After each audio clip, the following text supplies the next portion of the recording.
Wait a minute. Try again. Am I actually live? I hope so. I hope I am live. It has 0 seconds. There we go.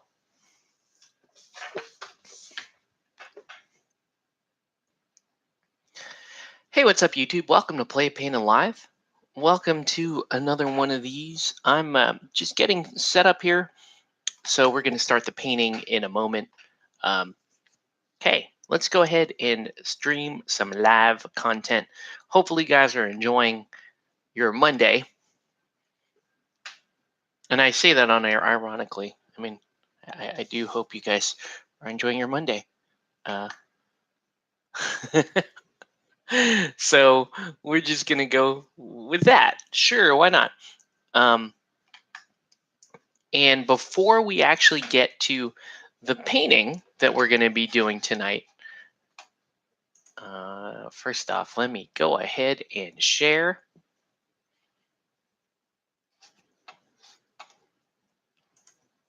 Let's share this a couple of places. Why not? Ah, I missed the 2666 mark on my subscribership. Dang it. Dang it, dang it. Anyway.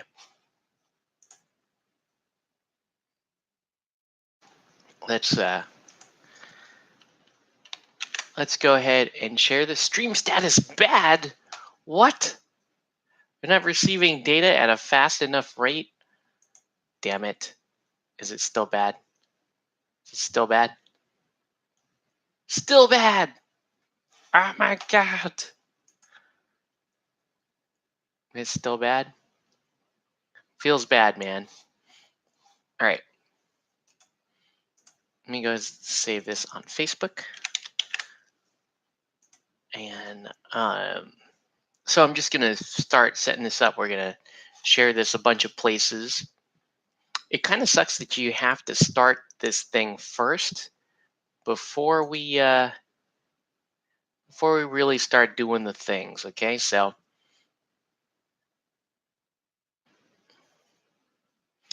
let's, man.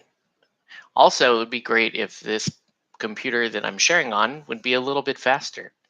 But here, you guys are not even able to look at anything right now. It's super sad. Let's put that there. You can see that. Let's watch a pig bathing.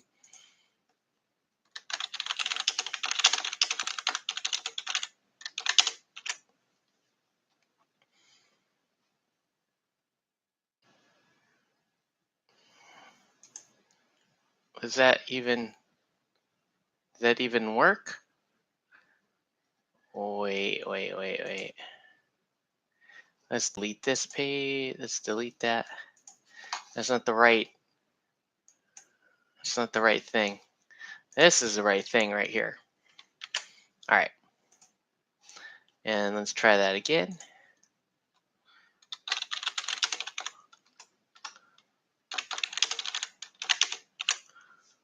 There we go. And let's go ahead and let's go to a couple groups. Let's go to Idic Beer. Because all those people are over in the UK and they're probably all, they're probably waking up. It's probably morning for them. Let's post it over there.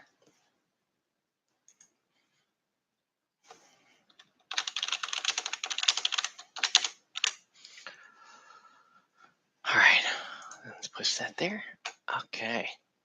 Okay, cool. That's enough. That's enough promotion. I'm supposed to post in like 30 groups or something. I'm not going to do that. Let's go ahead. I want to see how this thing, if it's like really as laggy. Ooh, it's there's a little bit of lagginess I can see there. But before we get into the painting of the things that I said we're going to paint, we gotta square up some business from last night.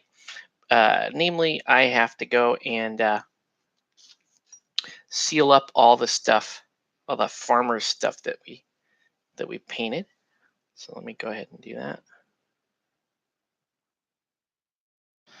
And I think what I'm going to do is I think I'm going to try to seal it with matte varnish. Well, no, I probably shouldn't. It's because we need to get a move on. So I'm going to seal it with Minotaur stuff. Let's see. Look pretty good there. Pretty good. Airbrush working pretty well right now. So I got to take advantage of it.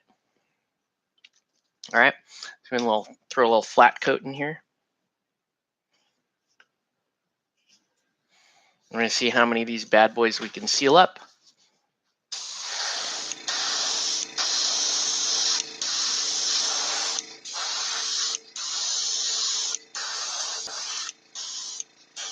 The idea is just to get a nice even seal coat on these guys.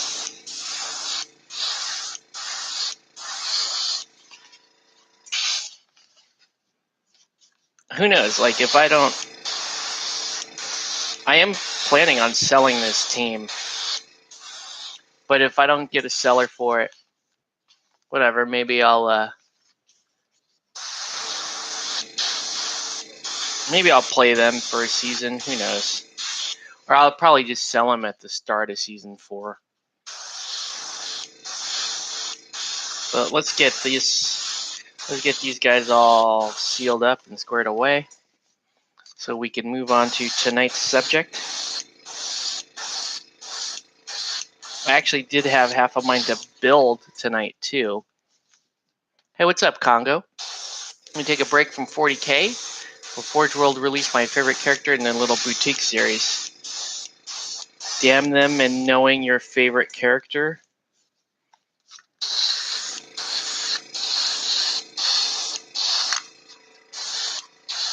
I like the little turnip ball here. That's always fun. And then the giant millstone.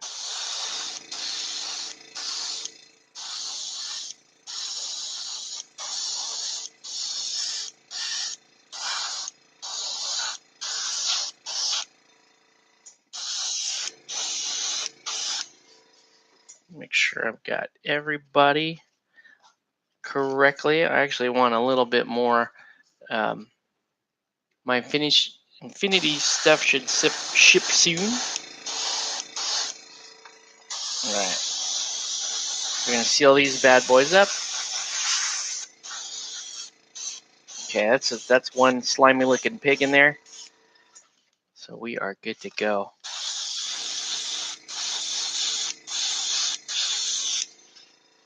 Ooh, well, maybe a little too much on Thresher there. We got to pimp the latest Kingdom Death release. That's a lot of money keeping up with Kingdom Death, man. I don't know if I would want to do that. Unless I really played the shit out of some Kingdom Death. That's just me though. Picked up one of these tonight too. I'm not sure if we'll try it out, but this is interesting. This is like a little scoop that you can use to get into your cone and keep the paint out of the cone. And what I like is that it's got a flat edge so that you could push it through the cone and turn it, and it should actually grab paint that's in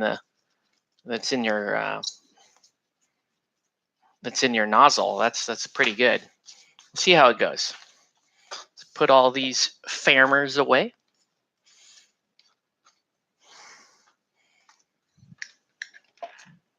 Actually, I kind of want to build before we paint Thermopylae. Nah, let's paint Thermopylae. Come on, Octave, just do what you said you're gonna do, man. Don't screw around. Okay, so here's Thermopylae. Here's where he was when I was last painting him, and he looks a little dull. He looks like I need to liven up specifically the gold here, and then the red cloak. So I think that's what we're going to do first. Is I'm actually going to rinse out this airbrush, and we're going to switch to airbrushes to the fine guy. So we're gonna break out. That's right. We're gonna break out the fancy one.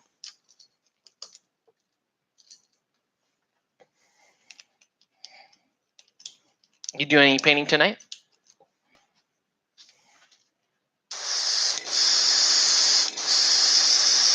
I'm gonna shoot this guy clean.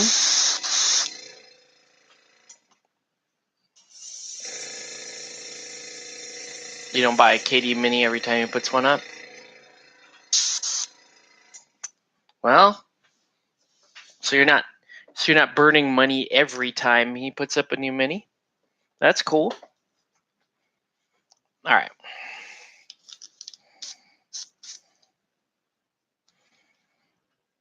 So let's do a little cleanup on this guy.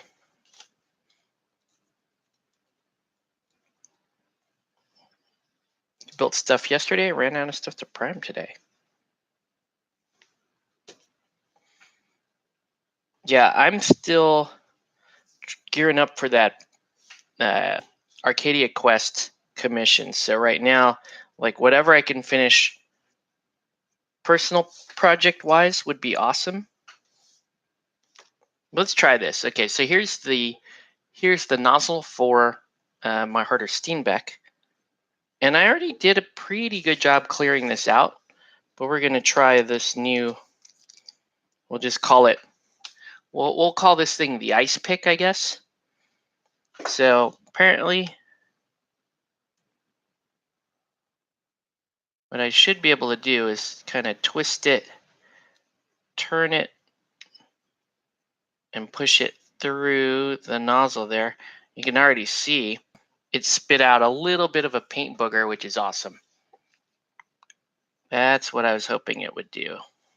Because this is where you're going to get, on the Harder Steenbeck, this is where you're going to get a lot of paint. It was right behind this nozzle. And the better you can keep that clear, the better you're going to shoot paint. Okay.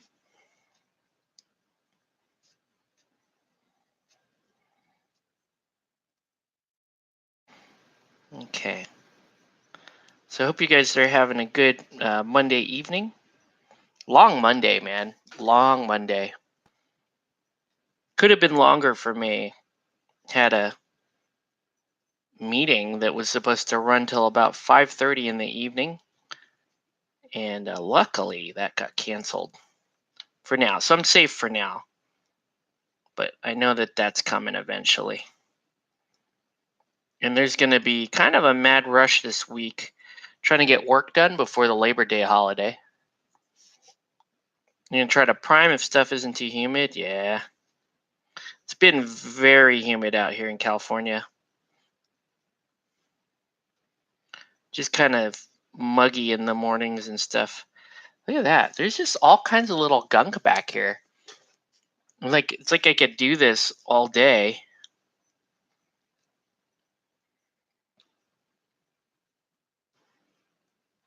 Right? You just get these little bits. There we go. There's a good one.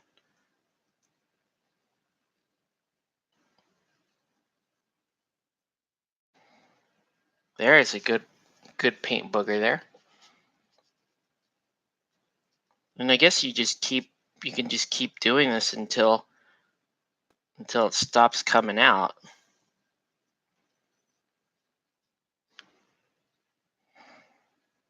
Okay. I'm pretty good with that. I'm pretty confident there that we've got, oh gosh, big old chunk just came out that I've got I was trying to say I had a clear airbrush, but I don't.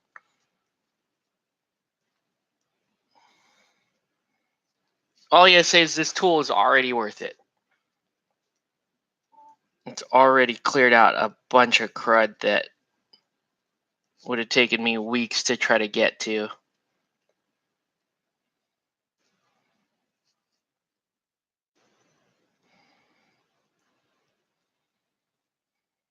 Okay. Good stuff. Wow, look at all that. Wow. Whoa, wow. Just pulled a bunch of paint out of there. Anything else? You guys are holding back on me? Whoa. Wow, man. This thing is dope. I love it. This thing is awesome. So you just turn it. You basically just put it in, turn it, and then it just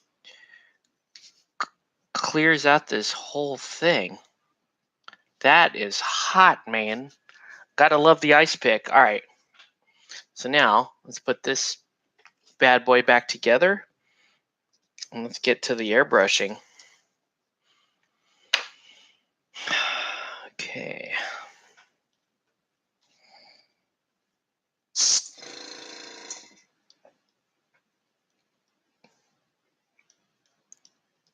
All right. That's just wild how much stuff came out right there. That was like a giant paint clog that I just cleared.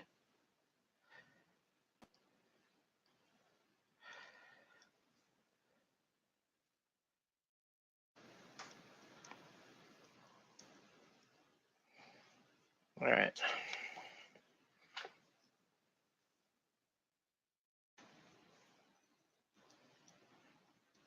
Let's get the cap on.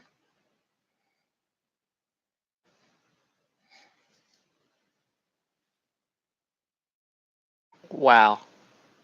Now I got the needle that's actually sticks out a little bit ahead of the tip. So I might have been pushing a little too hard up against the inside of the nozzle. So I'm a little worried now. Hopefully this thing still atomizes correctly. Oh, it looks good. It's pretty good. Tiny little bend on the tip. But that's nice though. It's atomizing really well. Okay. So now we're going to get this gold back in action here. All right. So I want to pick this color here, gold yellow. And we're going to go, I need this, I actually need him to be on a more stable base because this is going to drive me crazy. So we're going to get him off real quick. Ugh. I know that turn of phrase sounded terrible.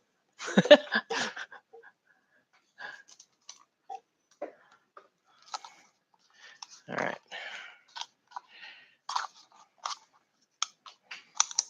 Now I'm just going to take one of these guys, which are a little flimsier, but they're the important part here is they have this has a more stable base. So I'm just going to kind of reinforce it with sticky tack on 4 sides instead of 2 like I normally do. Actually, I'm going to put it on the inside though. And there we go. There we go. Because the idea is get that on there without covering up the sides of the base lip. Okay, it's pretty good. That should stay. That's now a lot more stable. And then let's do, so I'm gonna do a bunch of airbrush thinner. I'm gonna really have to mix this bad boy.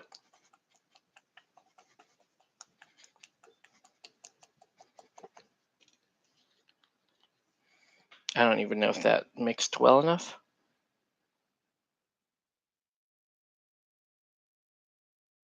So this stuff is gonna be fairly thin.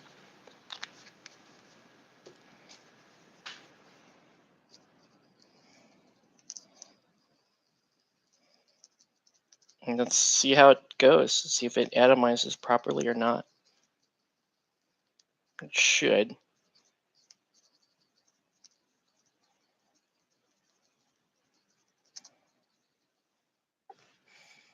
All right. Let's see how we do here.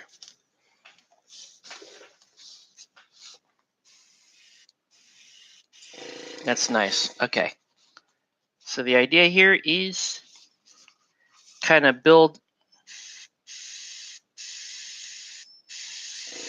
in the center bit of the model.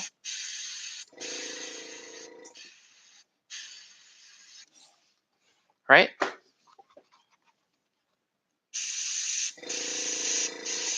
And we're going to get the lettering.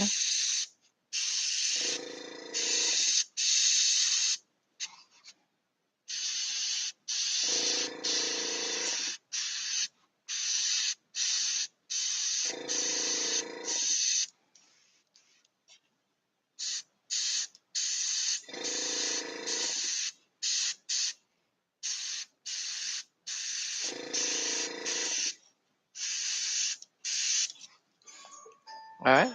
Uh-oh. Ah, shoot. Hold on one sec, guys. I got to take this.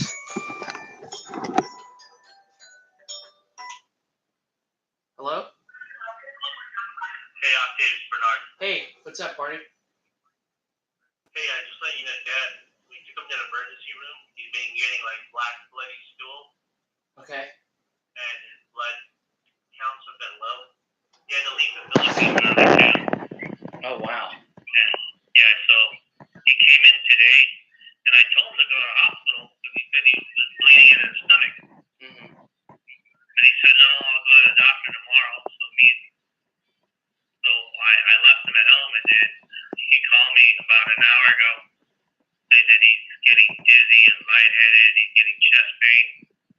So he took him to the emergency room, and I came down here, and he looks fine right now. Okay. And they're just doing urine tests, and he's ambulatory, he's coherent. Just, I know all too well about bloody stool. Yeah. So, okay, well, are they going to keep him overnight? I'll let you know if they do. I'll text you. I know you're probably got to get up and go to work tomorrow. So Yeah. if you keep them overnight, I'll text you. But it's St. Bernardine. Okay. It doesn't look like they will, but they're running a bunch of tests. Okay. Okay? Okay, well, I appreciate it. Thanks, brother. Okay. All right, take care. Bye.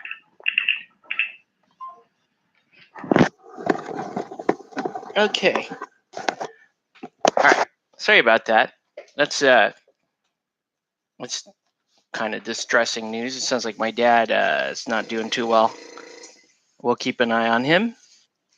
Hopefully, he's not the youngest spring chicken anymore, so we gotta kind of watch his health, make sure he's gonna be okay.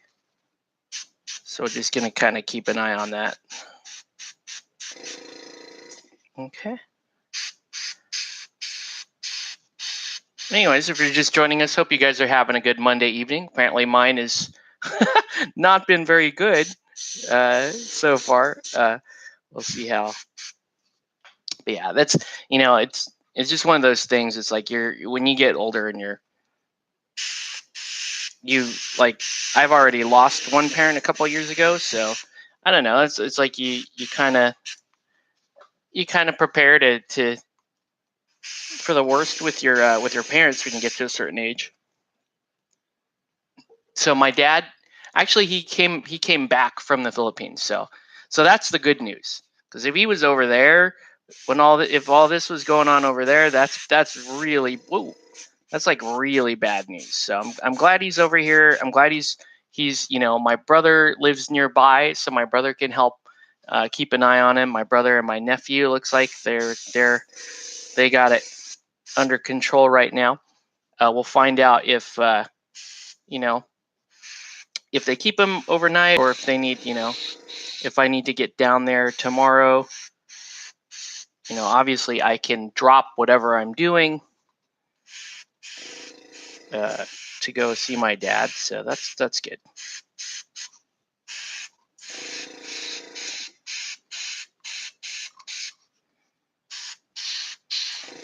It's kind of scary too, because sorry to hear that, man. Yeah, it's, stuff like that's scary. The brother I was talking to on the phone, actually, he actually last year he had a bout with colon cancer, and he did the chemo. He's young. He's only a few years older than me. Was able to fight that off. The chemotherapy was successful, and he's in remission right now, which is good news. But you just gotta watch stuff like that. Even with me, like I've been sick for the past couple of weeks, actually, kind of on and off. I get these like crazy dizzy spells, and with a history of some cancer in my family and some other stuff going on, it's like we better get me checked out. So that is something I am planning on doing. I got to go in and go see a doctor, make sure that everything is cool with me as well. So all you young guys out there, like, don't take your health for granted, man. I know I did, and I know you will. Hey, what's up, Blade Wolf? Welcome to the feed. I know you will, because you're young men, and I was there. I did I did reckless things with myself and my body in my days, so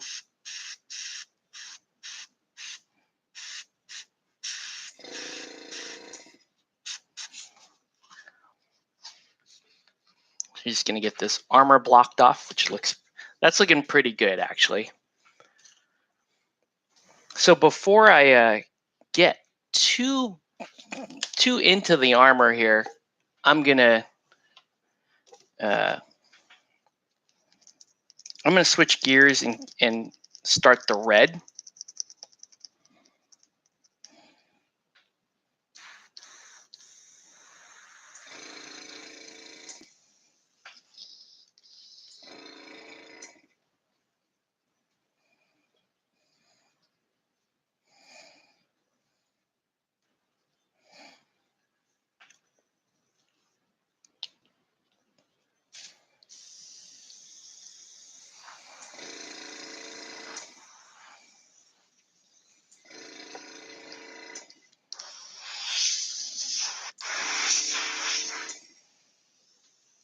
All right. So if you're just joining us, welcome to Play It Painted Live. Let us know what you're painting or what you should be painting. Tonight we're working on this guy, Maximus Thermopylae from Aristeia. This is one of their alt sculpts for basically what is like a tank character in the game. And when I played my first game of Aristeia last week, this character was by far my favorite character that I played on my team. I really like playing tanks, and so his playstyle really made a lot of sense to me. And so I'm really glad that I picked up his alt sculpt, because it's gonna be a lot more fun to play him like this, like this is Sparta type thing. All right, so now I'm gonna need a deep red, like a really rich red here, and then I'm gonna step that red up. I want to step the red up to like a scarlet color. It's orange. That's a nice. I have some really nice reds. The problem is, I'm just not. Ooh, that's a good. This is a better red. Let's do that red. Let's do that red. And then let's step it up to this scarlet.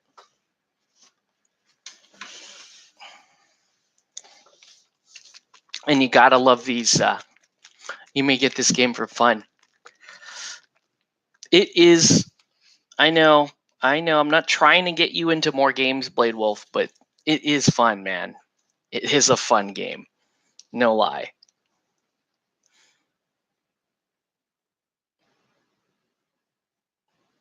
It's just like like I was saying, it's just this perfect little mix of, you know, it's not too competitive, but it's not oversimplified, right? So I was saying is like if you put Rumble Slam on one side of the spectrum of like the ultimate like beer and pretzels game, and then you put Guild Ball on the other side of that spectrum of like, you know, precise, tight, you know, built for competition mode game. I think this game kind of gives you a mix somewhere in between, gives you an experience in between those two.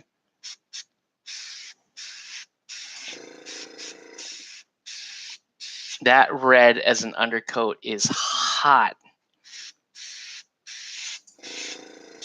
That's really nice. And see how I can just build up that color?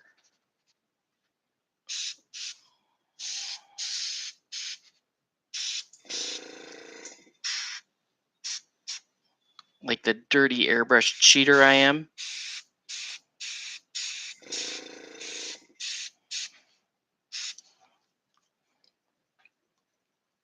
You need fun games?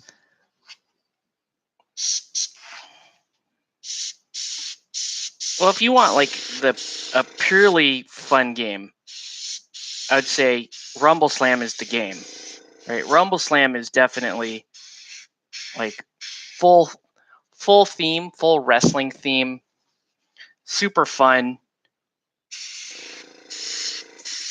Where this game is, like I said, this game, it does have a bit of intricacy to it. It does have a bit of strategery to it.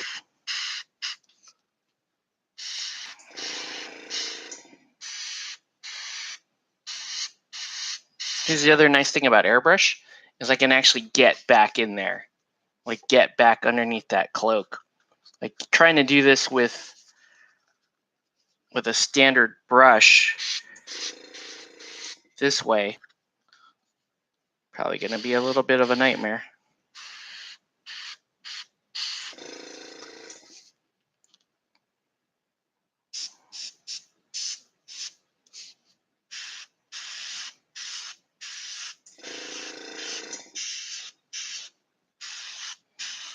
See how I can just continually build up the color there.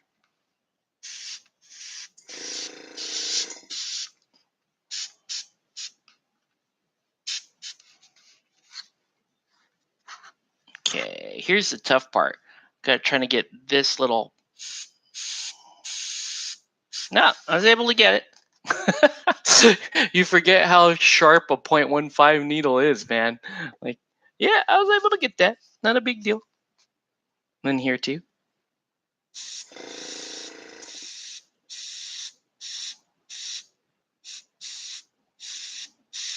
Whoa, got a little bit on the helmet. It's okay. Can always fix that. Not too bad. If anything, it looks like a little bit of a reflection there. But yeah, we'll fix that. Anything else that we need to hit this red with? Just really nice.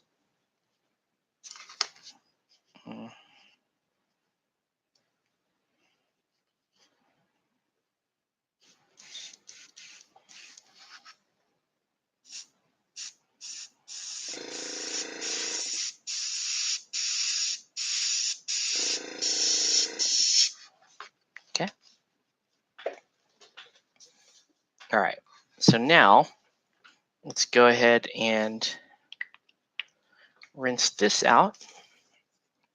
I wanted to get the red down first before the gold because the red is going to be the red over gold. If I screw it up too bad on the red, that could be a major problem. So I'm just going to do the red right now while I can, and then come back. And Frank keeps saying Aristeia is good. Well, if your friend plays it and you like playing with your friend, then definitely check it out.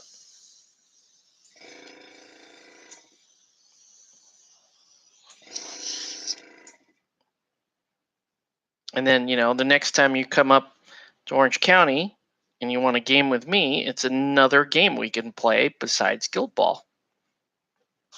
Not that I wouldn't want to play Guild Ball, because I totally want to play Guild Ball.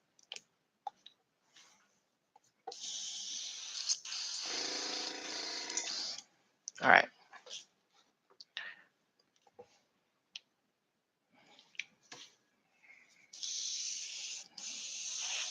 Make sure I'm still atomizing well. Okay, so now we're going to switch over to Scarlet as the highlight.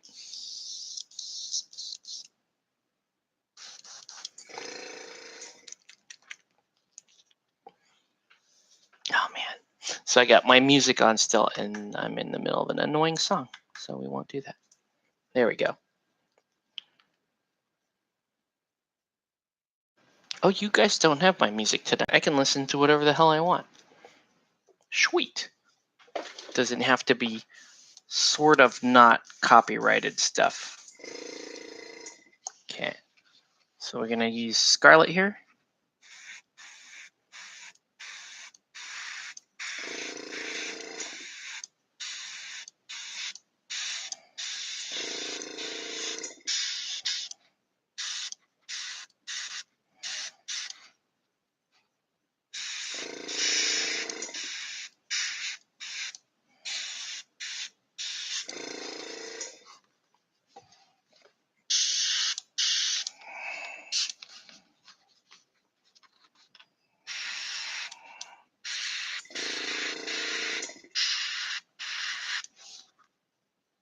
That's kind of nice.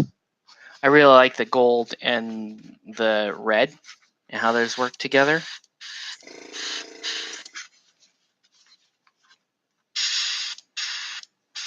And just with how crisp everything is on this model, I totally want to keep that red nice and clean. I should actually clean up that. A little bit of this little thing here. There's a little glurb right here. See that? I don't know if there's a clean way for me to get that off. I don't know that there is. I don't want to file it off. If I can somehow, I don't think I can. I just want to get underneath it. I guess I have to file it, that's going to be a little annoying. But hey, we can do it. Ooh, no, I want the flat file. I just hate doing this kind of stuff because, especially, it usually doesn't look significantly better when I do this. But it's so annoying.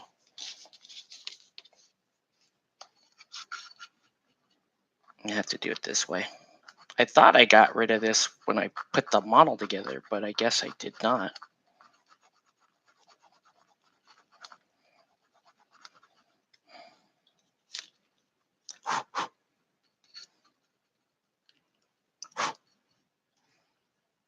It's not bad. I think I can coat that. Should be able to coat that. I'm just gonna have to coat it and then like seal it up. Ooh, it's too bright. Yeah, I don't think that helped.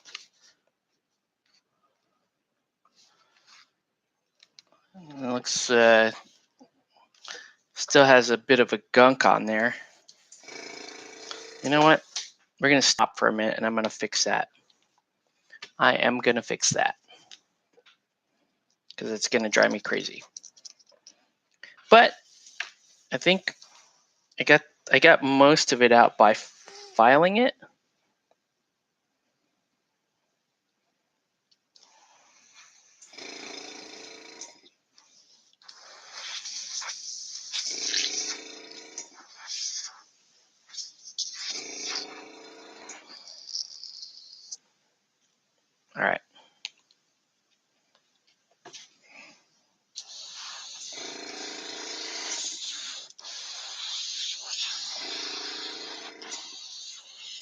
So tonight we can talk about this game, Aristeia, and basically any other games that we're interested in or talking about or recently looked at.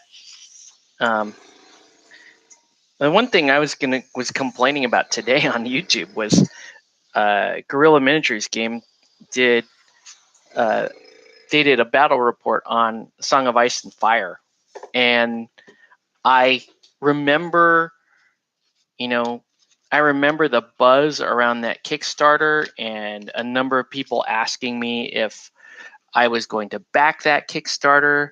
And I told them, hey, I really like Game of Thrones, so who knows, maybe I'll give it a shot, right? That was kind of my just without having, sight unseen, that was my initial take on it. But then when the mechanics started to come out, then I started to look at that and think that I was not very impressed with it, and that I would not be backing the Kickstarter. And this was around Comic-Con last year, I guess. Not this past Comic-Con, but the year before, the 2017 Comic-Con was right when this was coming out. And I decided to sit it out.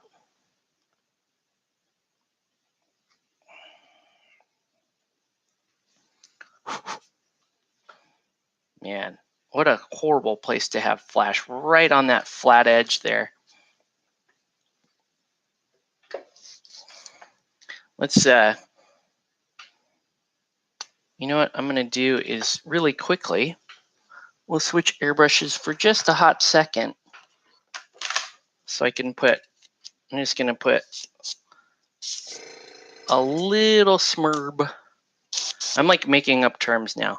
I'm going to put a little smurb of black primer down there. Not even like a drop of black primer. Just to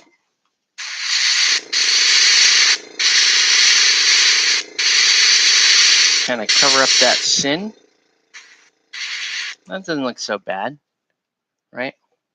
And still, like I wasn't able to get that totally smooth. It's whatever.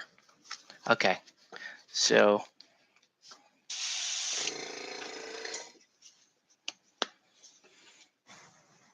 yeah, it's a little bit of a bummer. So I did a bunch of work on it, and it's still to me, it still sticks out like a sore thumb. All right, let's anyways.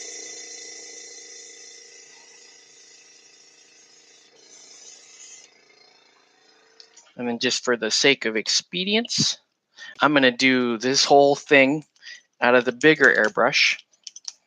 And then we'll jump back to the smaller airbrush when we're doing the fine detail again. Okay, but because I'm doing such an isolated piece out here, probably fine if I just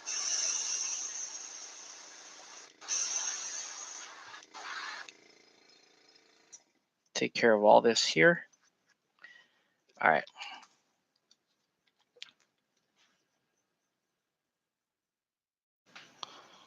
All right. Let's do.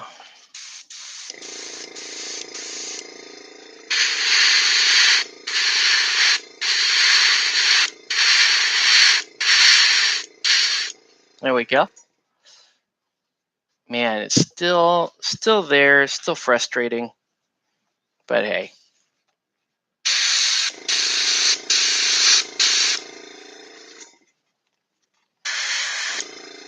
The other thing that's driving me crazy is he doesn't want to stay. He's so heavy, he doesn't want to stay in his holder here. Whatever. Okay.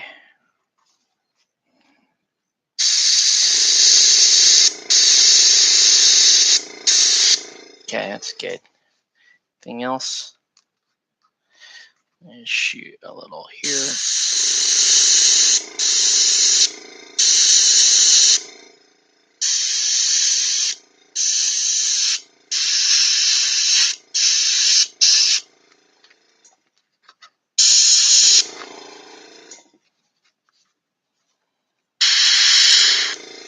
Okay, so now I'll just go ahead and eject that.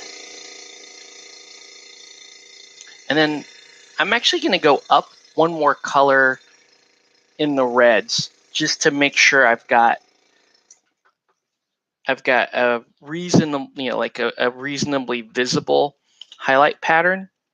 But I want to use the airbrush just to keep to keep my edges super soft, super feathered.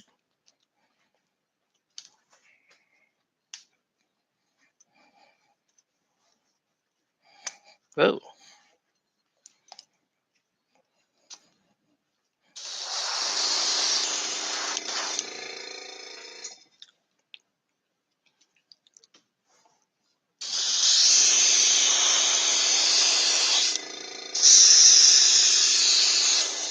All right. So we're going to go. This is a little crazy. Like, this color may terrify you.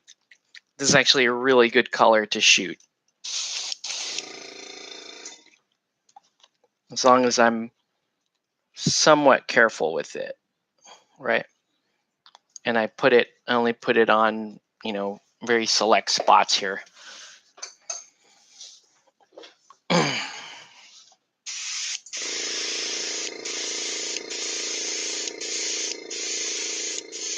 So it's like an orange. You can see going down, it's like an orange color.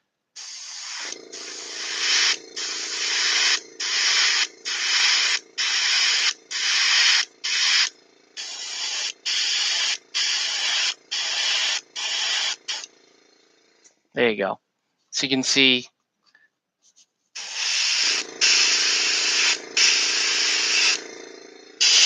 some areas there where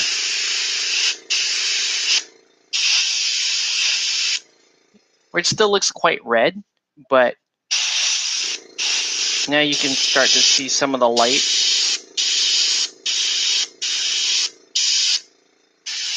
As long as I don't overdo it, it should look cool. It should look like properly lit without being too orange. Okay, it's getting pretty good.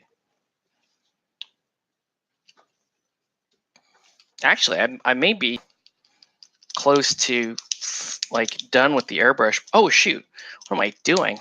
Totally forgot. I need to spray the top of his helmet. I need to spray that red. What are you doing? So let's do that.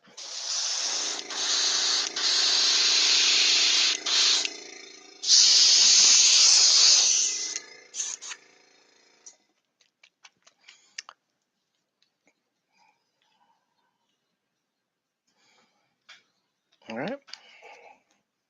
So it's gonna be darkest towards the bottom here.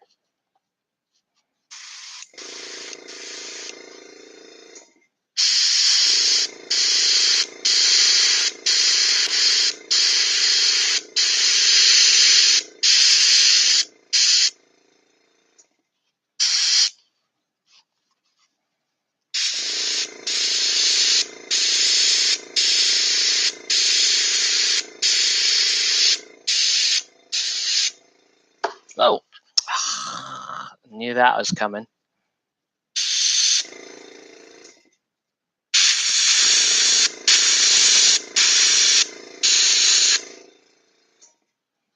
It's not bad. Not bad. All right. Yeah, I'm gonna have to reinforce really gotta reinforce this. So I may just take a bunch of sticky tack and put it all over it. These are too small. Where's my other? Man.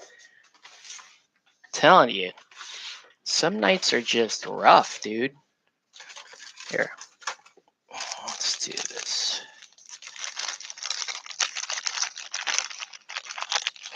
I'm gonna take a big old giant piece of sticky tack. man.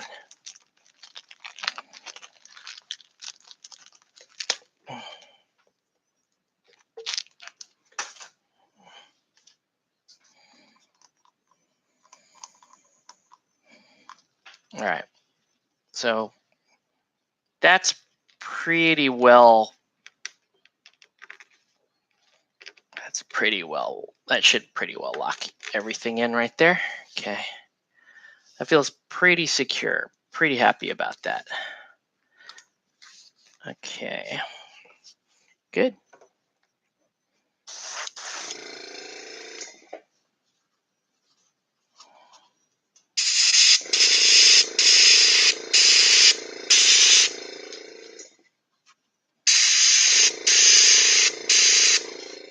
Okay. All right.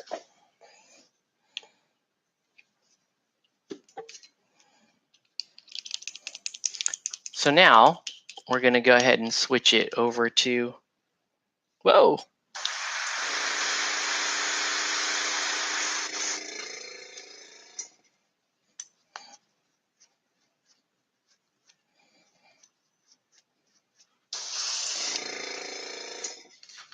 We'll switch it over to back to the gold. It's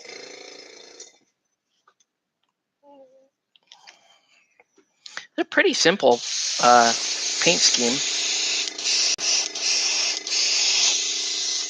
I'm just going to shoot this red out. Pop that guy loose. And we're going to need to do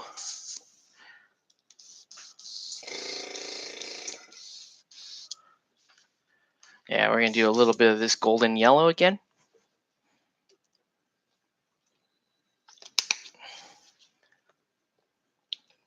But I am liking pretty much where we're going here on this guy.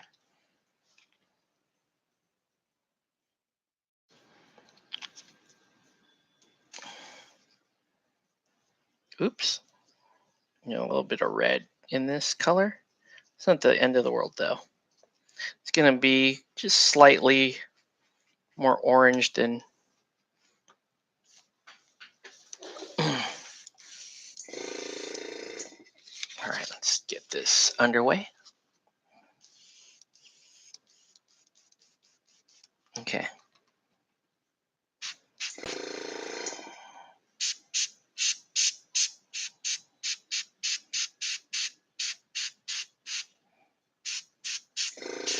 There we go.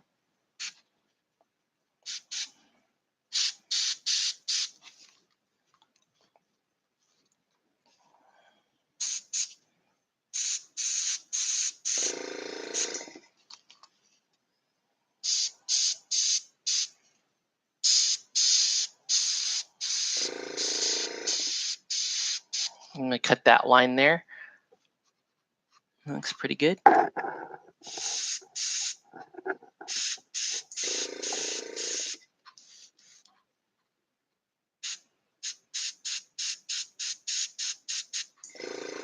Okay.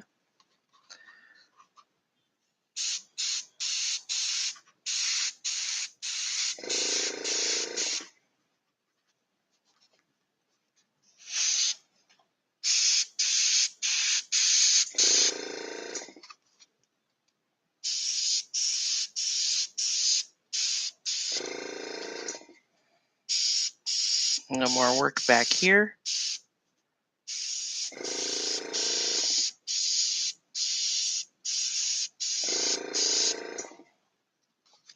All right.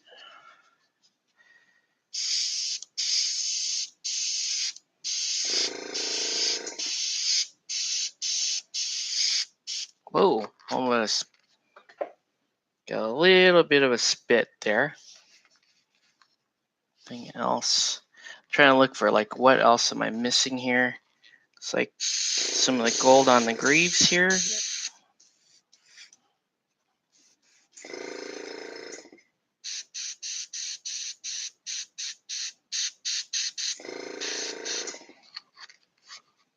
Okay.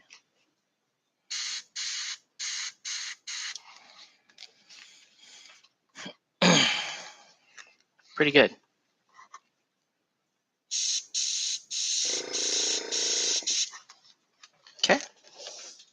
So I think the last thing to do, well, hold on.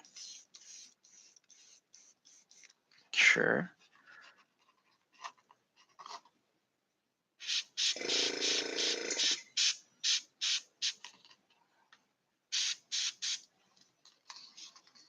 Okay.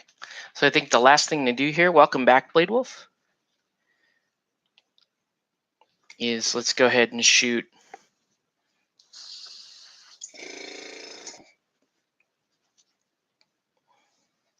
we're going to shoot a little bit of Racky sand and just a little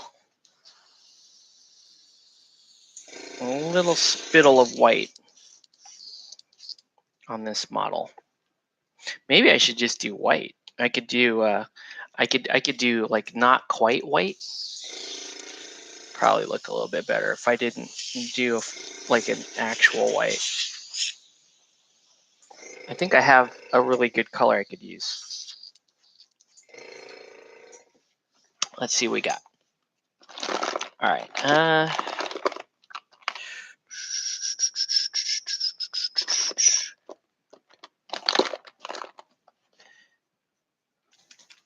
Here we go.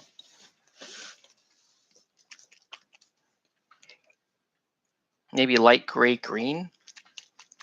It's interesting that I would choose that, but it's actually not a bad like spotlight color for what we're dealing with here.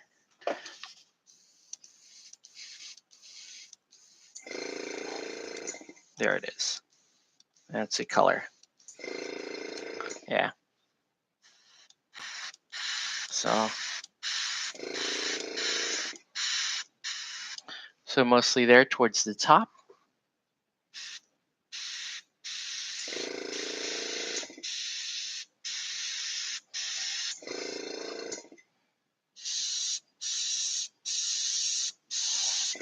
I also want to get the tops of the lettering.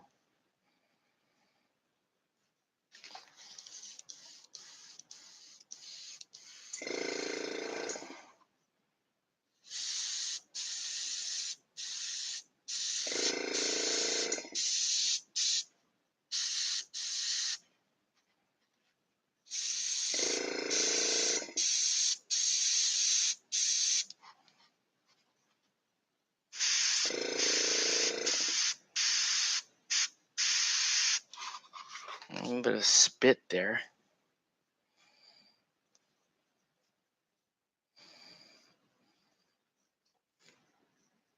Good work. Yeah, I think it's working.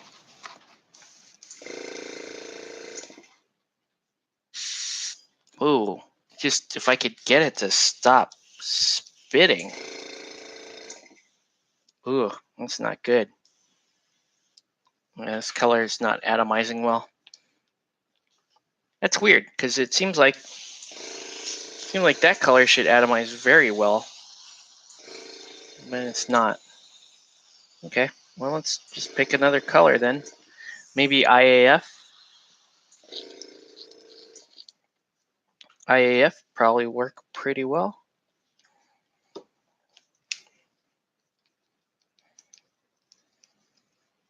Actually, I think I'm pretty good with where that's at. I don't know that I need to do much more here.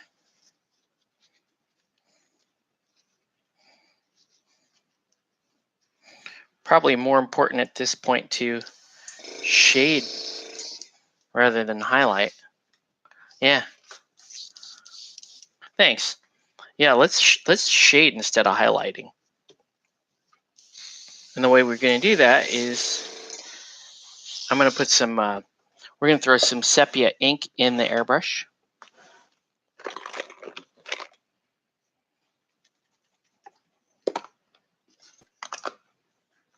Well, that brown ink might work in a pinch. Then I have sepia ink out. What are you working on, Blade Wolf? You doing anything tonight?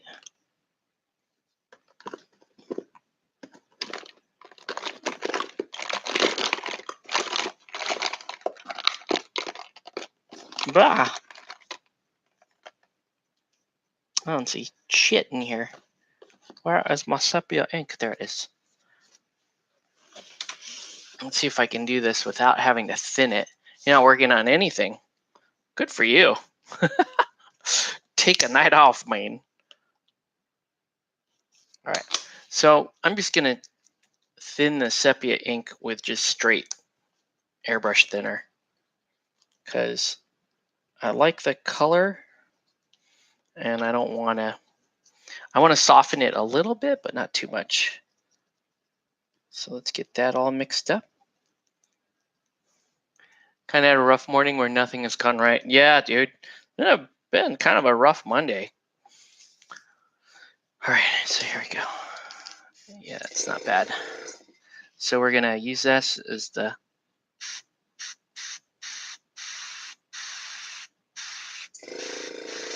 See what it did? That immediately brought a burnished look to this. Right?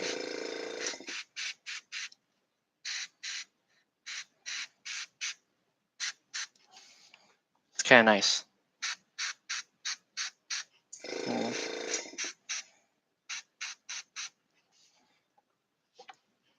That's nice. That shield looks good in terms of how it's shaded. And we'll do the same here on the mask. The helmet, I should say.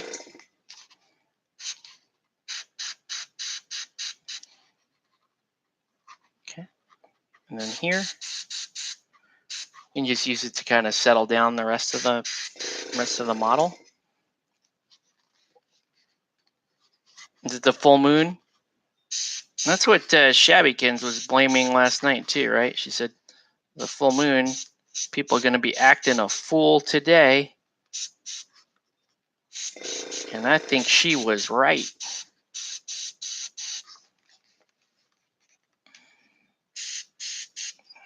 Man, I heard you was hung.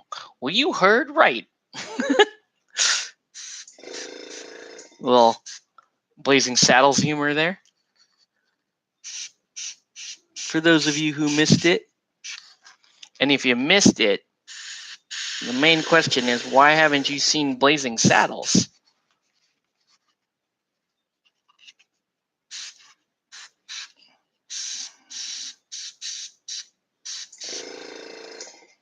It's pretty nice. Okay, I'm feeling that, man. What do you think? I am feeling that. That's looking pretty damn good.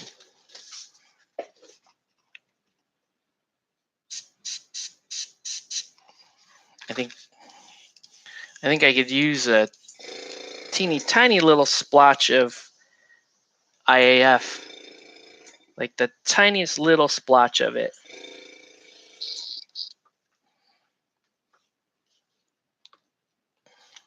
Yeah, that's a nice little non-metallic effect on there, huh? All right, let's do this IAF, yo. IAF. Aged white would work if as long as it doesn't spit. As long as you don't spit, you're my friend, aged white. I don't trust that aged white though.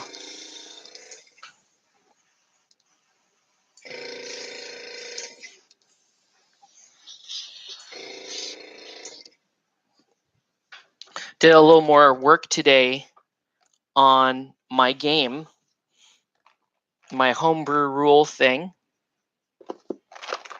which I think I've disclosed enough of it at this point, and you guys aren't, it doesn't matter, you're not going to steal my idea.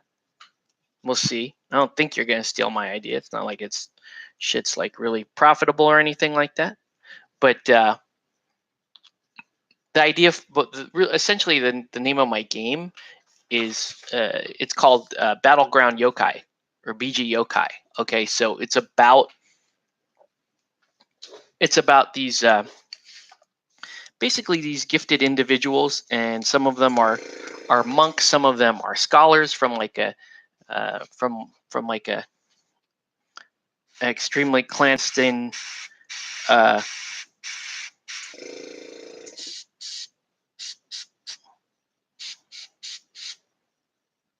academy. And what they do is, as the name suggests, they battle out in order to control the yokai, the spirit world, the agents of the spirit world. And those yokai manifest in a bunch of different ways. So it's kind of like it's like a skirmish game that you're playing, and in the middle of the game, you're going to summon these yokai. You're going to summon. There's like a pool of spirits that you could draw upon during the game, and you can either possess. Your characters can be possessed by the yokai, which gives them certain bonuses and certain abilities while they're possessed. You can also manifest, like cause physical manifestations of the yokai to appear, which is, it's basically summoning a new model into the battlefield. No, this is not card based. This is a dice based game. Plays on a 2x2. You have, and I'm estimating most games to last about an hour or less. And the point of the game, it's kind of Pokemon, okay? Because you're trying to, you're trying to capture and possess these yokai, and at the start of the game, you and your opponent develop a pool of yokai that are going to be used for that game. And some of those yokai are, your character, depending on what faction your characters are from, they may have some propensity to working with those types of yokai. For example, one of the four factions is Logis, which basically they deal with supernatural living and dead yokai. So it's more ghosts, vampires, and that kind of thing. Oni, right? They deal with those types of spirits. There are other. There's another school called, oh shit, I forget what it was called. It's called Academia something. I forget the name of my own shit. And they deal with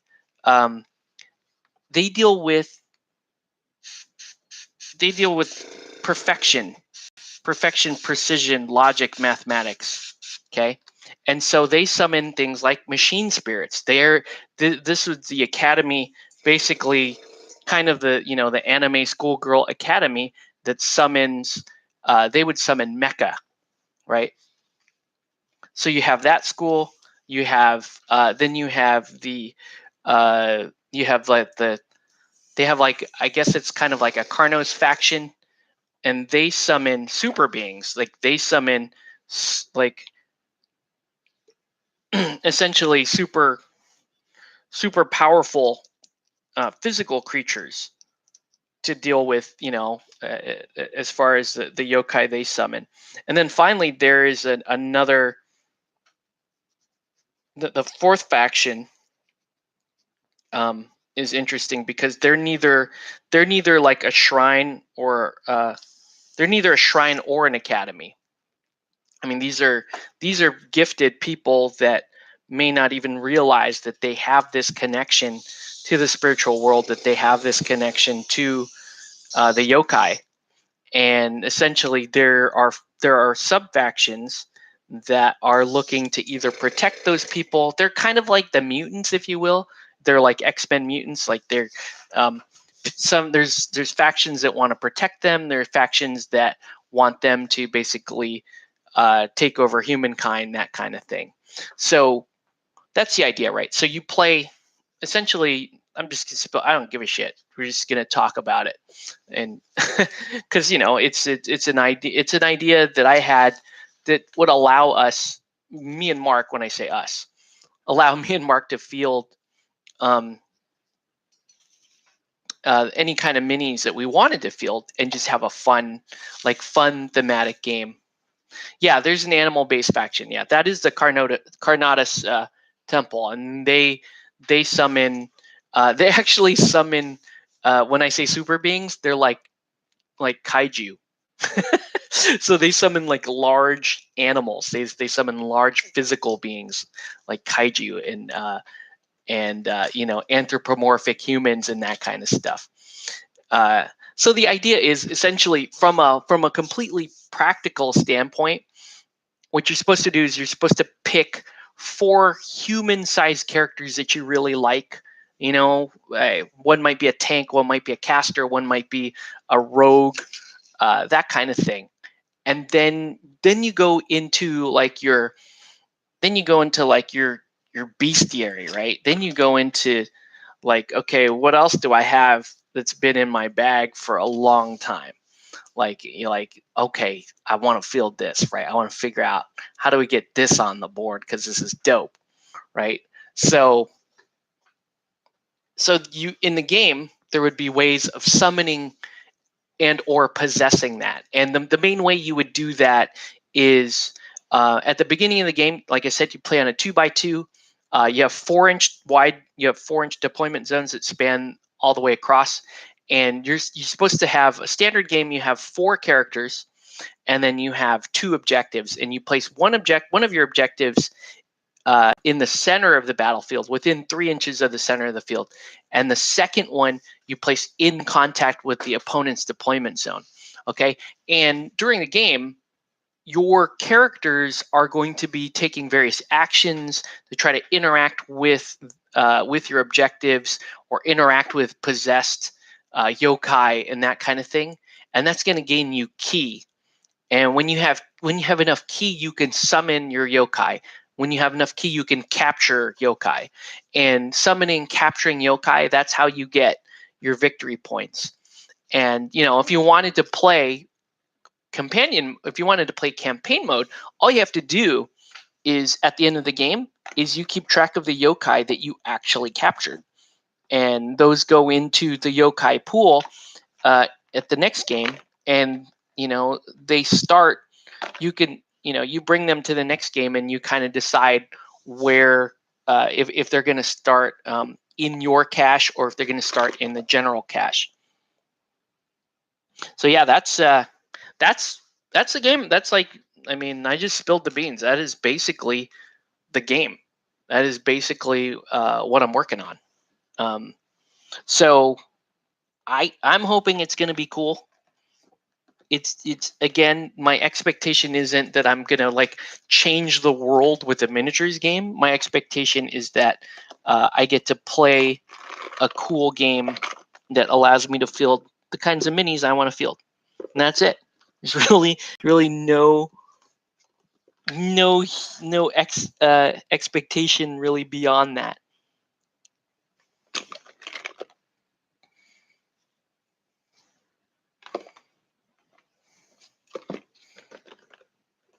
Where's my ice yellow?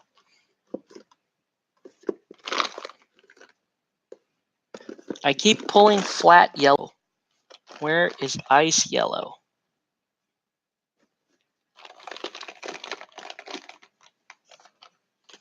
This is going to have to do.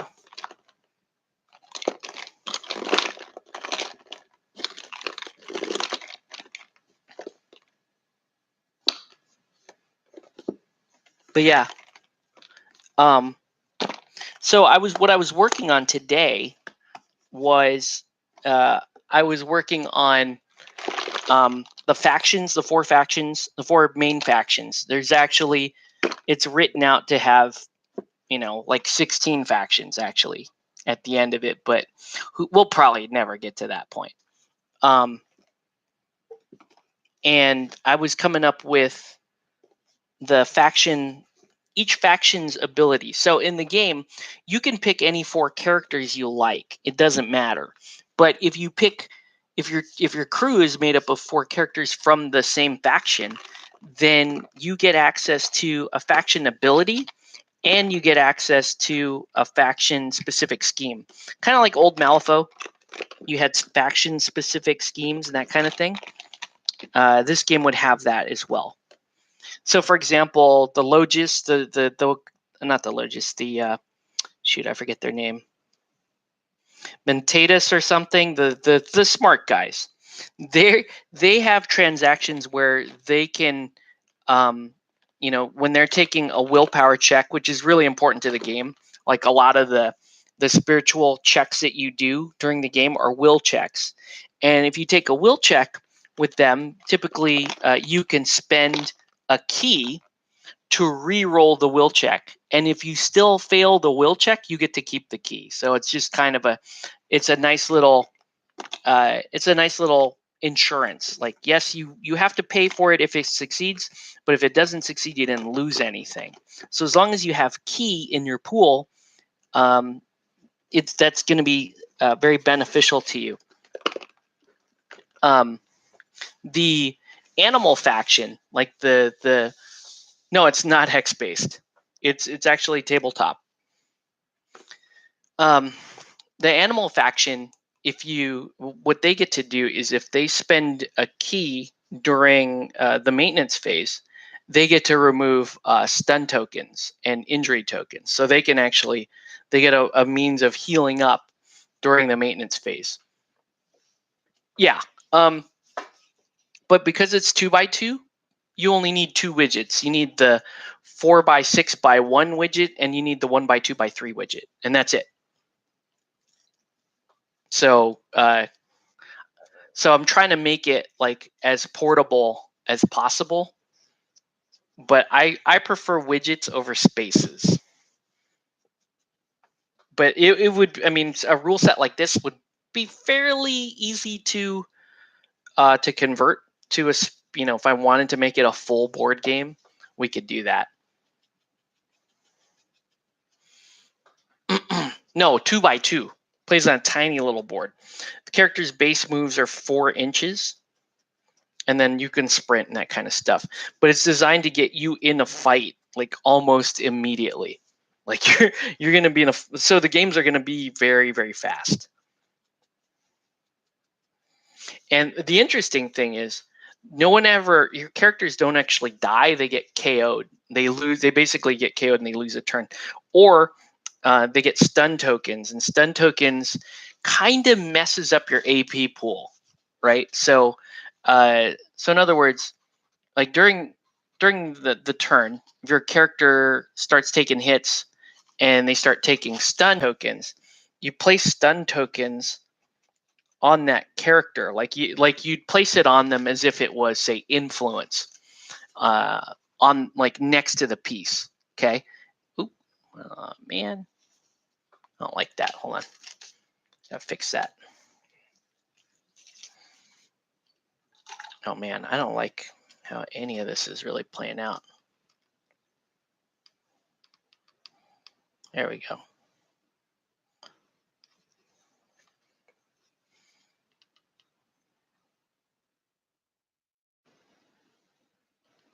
Just kind of soften that up a little bit. I guess I'll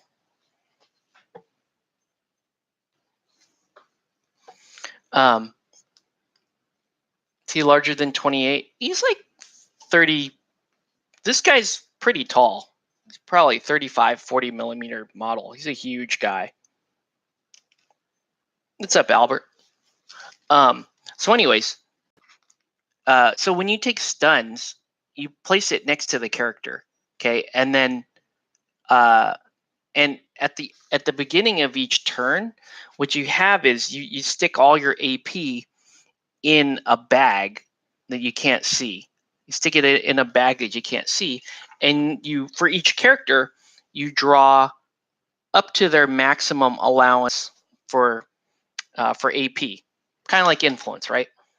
Except if you've suffered stun tokens in the previous turn, those stun tokens are going to be in that bag. So you kind of have to be aware that like your characters may end up having to sacrifice AP if they end up with those stun tokens. Because there's things you have to do to like clear the stun tokens. And the main thing is like they take up they take up slots where you should have AP.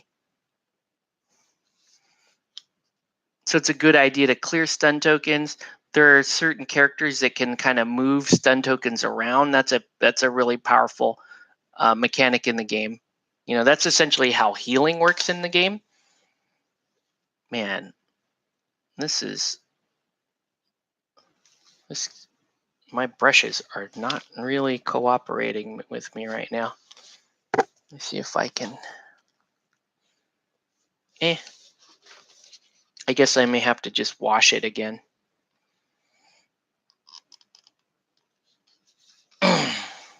Which is not the end of the world. I can wash it again.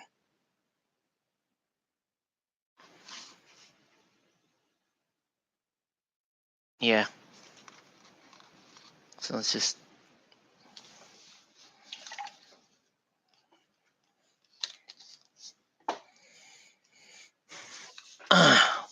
I can write up of the game. Someday I shall play it someday. That's cool, man. I'm glad you liked it. I want to review more games like that. I've been thinking about maybe I should come up with a standard format that I use for reviewing miniature games that kind of are based on both the hobby aspects of the game and the game mechanics, but then even include things like community, accessibility, ease of entry, that kind of thing. Because those are all really good criteria for reviewing miniatures games. Oh man, I got some red on the spear. That sucks. Just not doing well tonight. So I'll have to touch that up.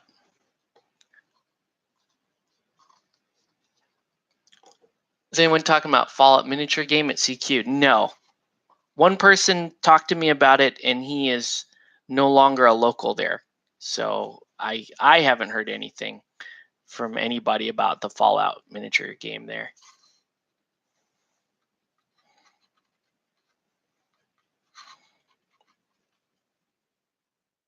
Like if it did come from one of the regulars, I'm pretty sure I know who would be on board and who wouldn't be.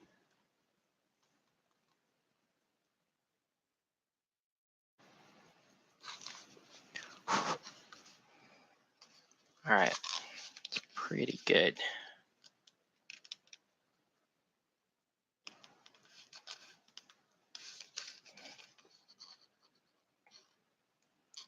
Okay, so I want to get, before I go any further on the armor, and you can see it's still pretty rusty. I want to get this, I want to get the skin underway and the face. So there are eyes on the miniature, but this is, so I'll paint in some eyes. Probably not the best move, but let's do it.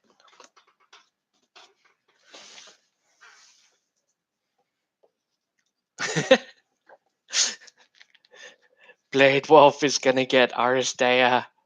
He's gonna play.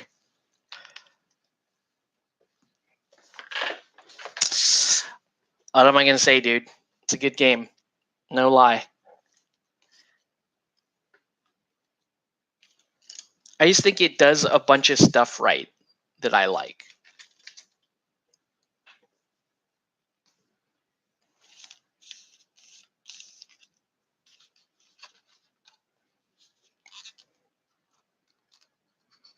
Is that a character box you liked? Dude, I'm just playing all these alt metal pieces that I really like. And I understand that severely limits my team, but I don't care. If I'm playing this game, I want to play the coolest looking shit possible.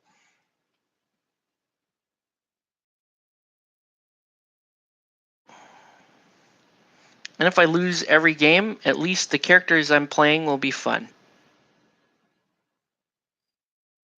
But I won my first game, so there. So I'm not gonna lose every game. Was I able to get Dart? Yes, I did get Dart. And I was gonna build her tonight and didn't, because I'll work on her later this week, maybe tomorrow night. But yeah, here's Dart, man. So much, she's gonna be so much fun. Somebody talking on Discord?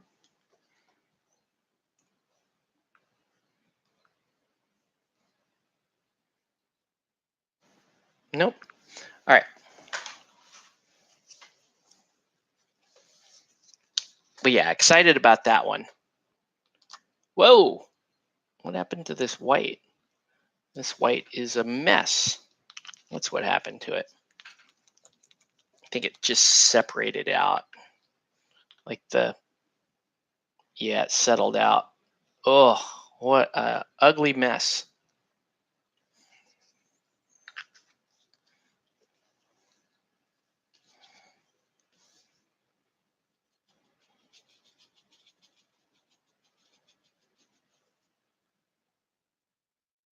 Nice, because I wanted to ask you for commission to paint mine up, but felt bad that you didn't get one. Oh no, that's fine too. That would have been fine for me too. I wouldn't have been mad. Don't worry about it. Yeah, if you're still interested in that, I can totally do that.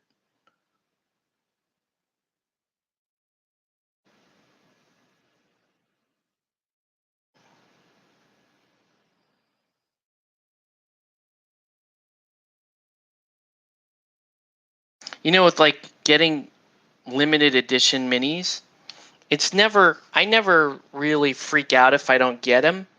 Like, I want to get them, but if I don't, I usually don't flip out, because there's usually it usually means I just need to wait a little while, and then it will become available eventually. Right? Somebody will want to get rid of theirs at some point. And actually, the longer I wait, the better odds I have at getting a good deal. So it never really bugged me.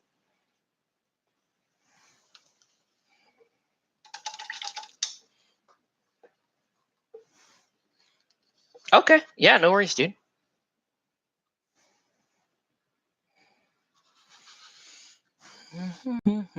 I gotta fund my my Aristeia habit now.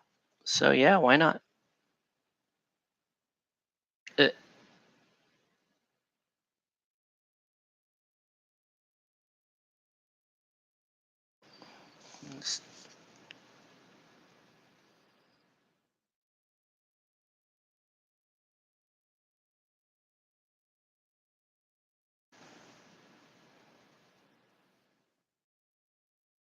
nobody can see those eyes. Nobody will see those eyes. That's fine. This is fine. All right. Let's go ahead and start painting the skin in.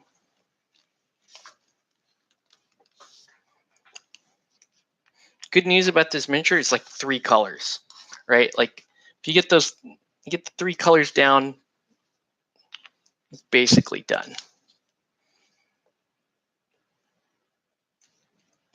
Well, I'm looking forward to hopefully getting another game this Thursday.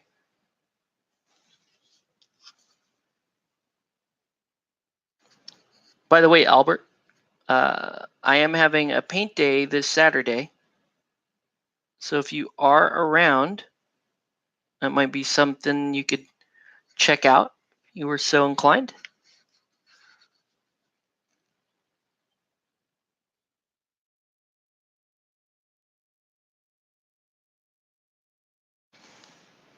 There's like no way you're ever really going to see that.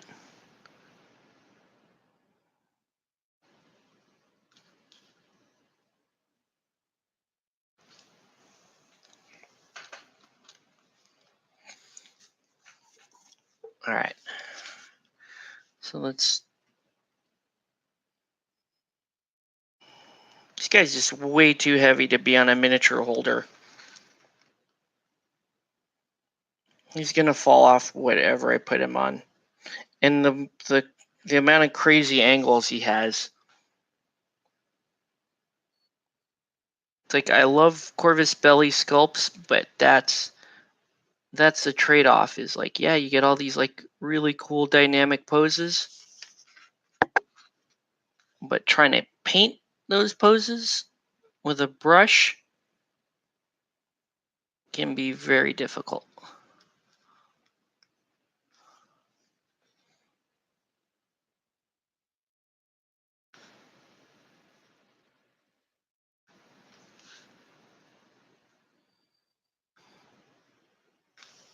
I don't even know if I can get to the back of him.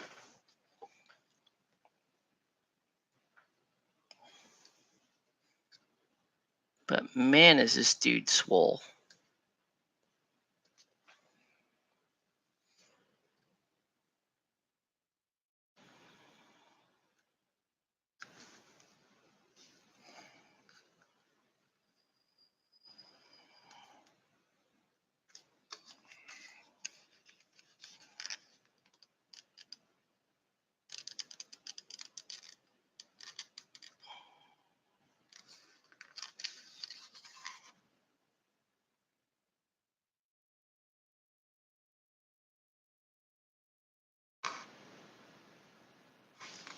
Got a bit of a ponytail back here. Yeah, you could use this guy in Arena Rex. He could be not Otho, but there's another guy in Ludus Magnus. Forget what character, but yeah, he's pretty damn cool.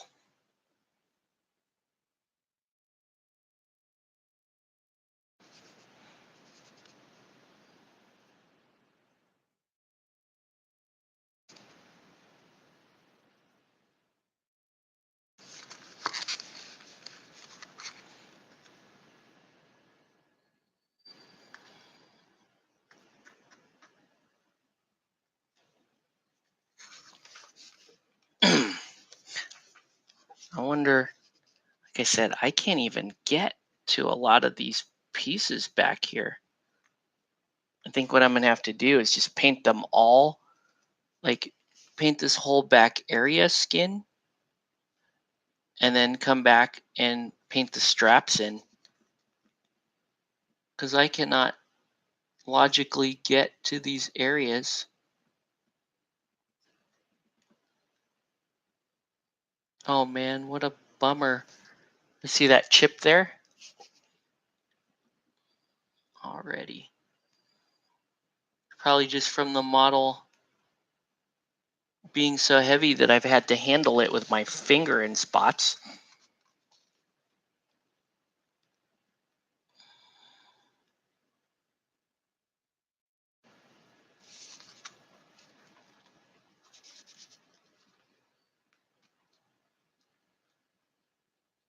See if I can. It looks like I don't have to do. Oh shoot! Like way up here. Sorry guys. It looks like I don't have to do too much shading to the skin though. It's so well defined already. It doesn't really need much, all right?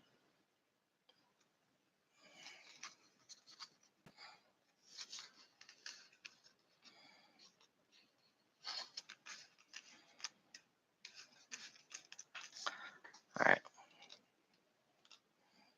If you had glue, you just work on Arena Rex. Let's change our camera angle. Give you guys more of this angle. This is a little more fun. All right. So then we're going to go in with fair skin. I want to do a little tanned highlight.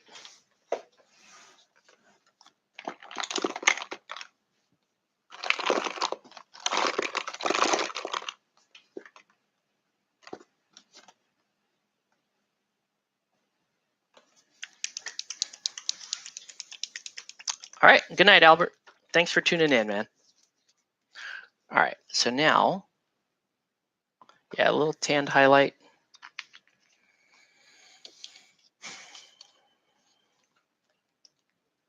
Whoa, that was a lot of water.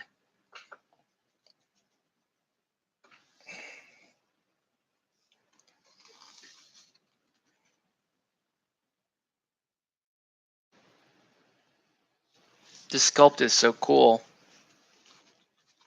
I'm not going to end up having to do a whole lot, like painting wise, now that the airbrush got a lot of the sharp highlights out of the way.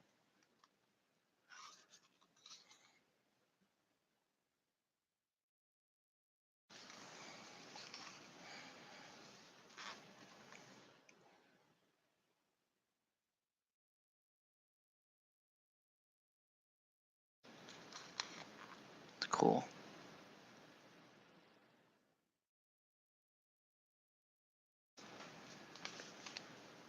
I think the thing that's going to look really weird is actually the basing, because the basing is going to be all like sci-fi looking. Sorry. I don't know what color that should be.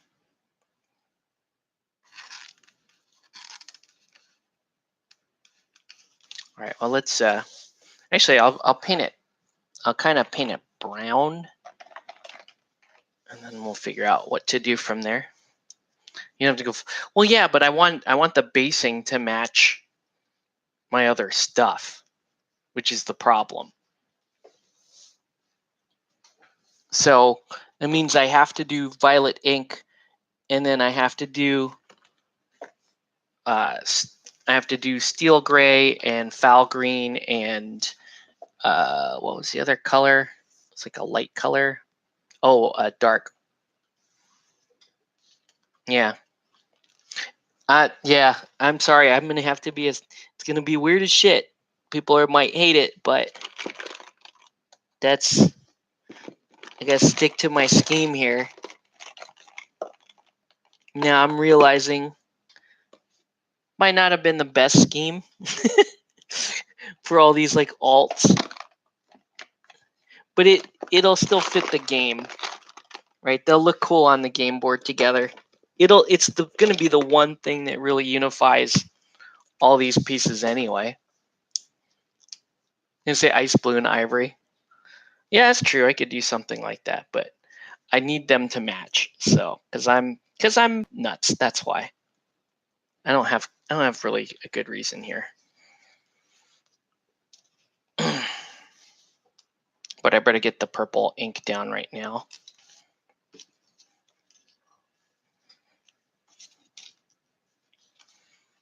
Then I'll paint the brown straps in. So the purple ink just kind of serves to give a little of that undertone of purple to it.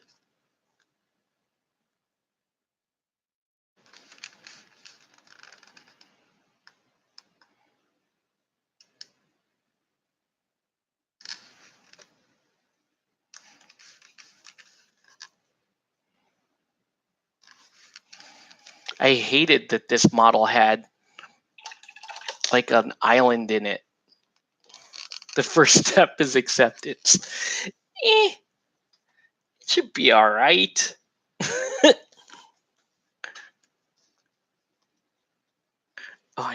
Speaking of which, I need my cold gray. This is not a bad gray. I could use this. I want to get that red spot off of my spear.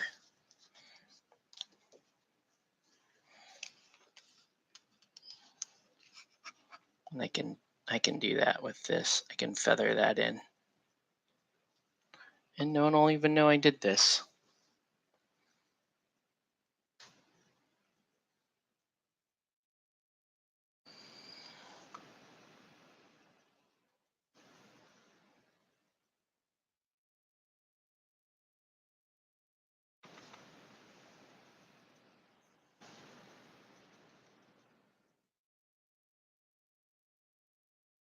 There, it's gone. Gone. Let that dry. Okay, now let's do the brown.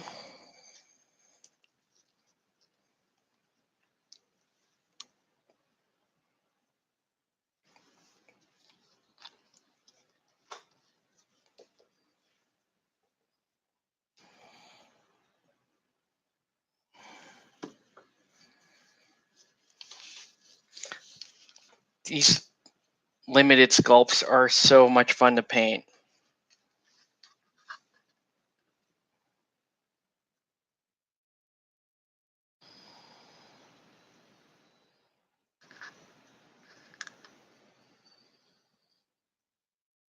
And this one is just weird because you can't see any.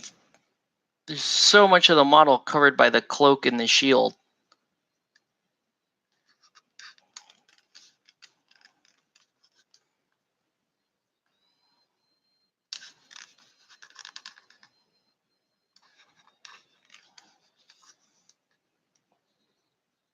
And I gotta get that. I gotta paint some red right there. Kind of get that all locked up. And that red down in the corner.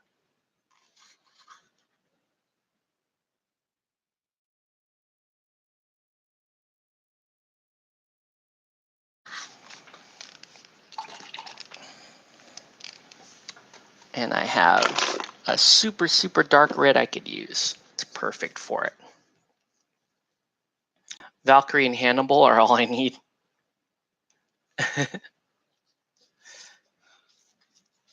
Valkyrie's a really cool plastic mini. I painted that a few months back.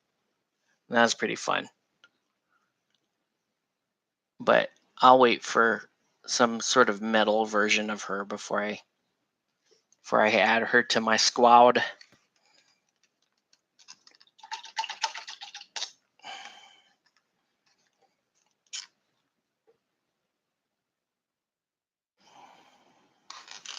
think I need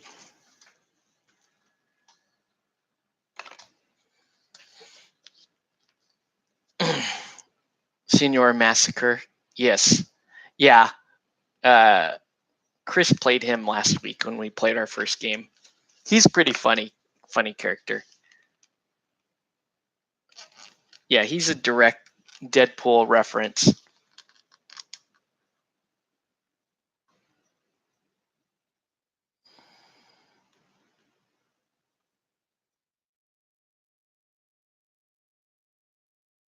Okay, so we're gonna basically just stick with a gold theme for everything here. So now let's make, so now when kinda do something like that.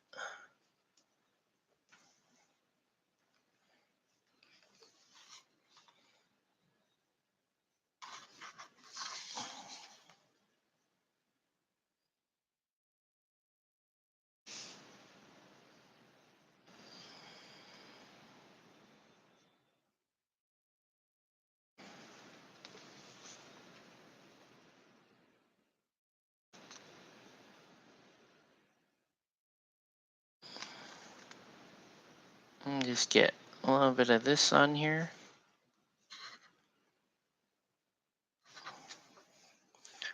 Just kind of lighten that up. There we go. Okay. Now we can make the inkways. So now we're gonna do, where's my, so we're gonna do, oh wow, I'm just burning through glaze medium. Oops, I keep doing that. We don't want that there. Let's do that there.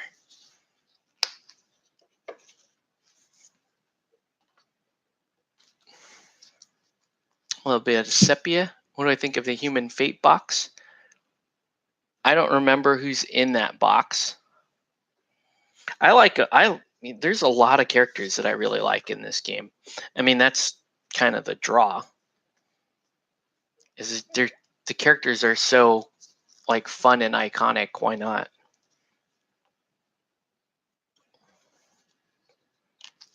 All right.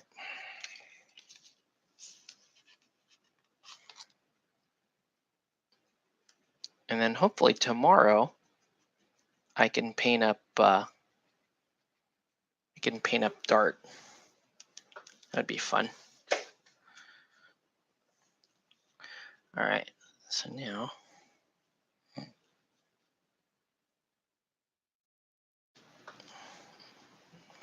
did I get enough?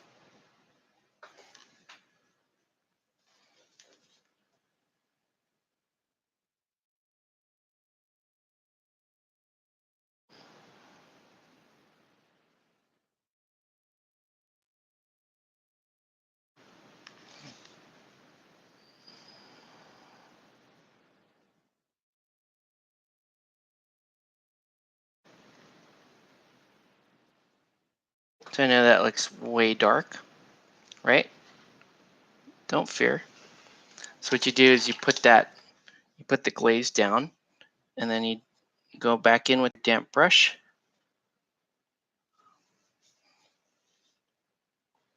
And you paint it like you just paint the damp brush like you're highlighting it. As long as you kind of know where you need to go. Oh yeah, Bixie. I haven't painted that one yet.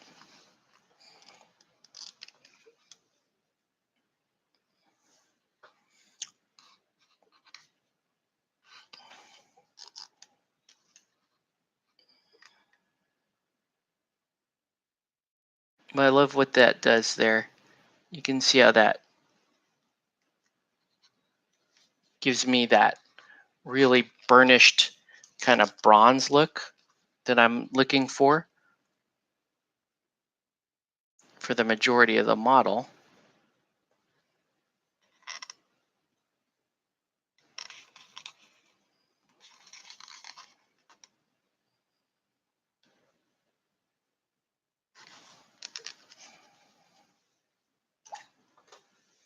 That's really nice.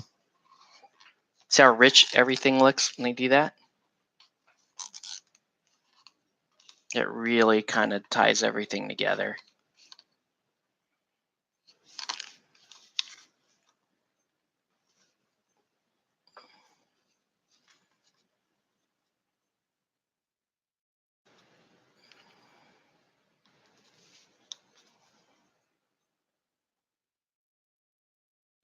Bixie, Eclipse, Prism, and Dart.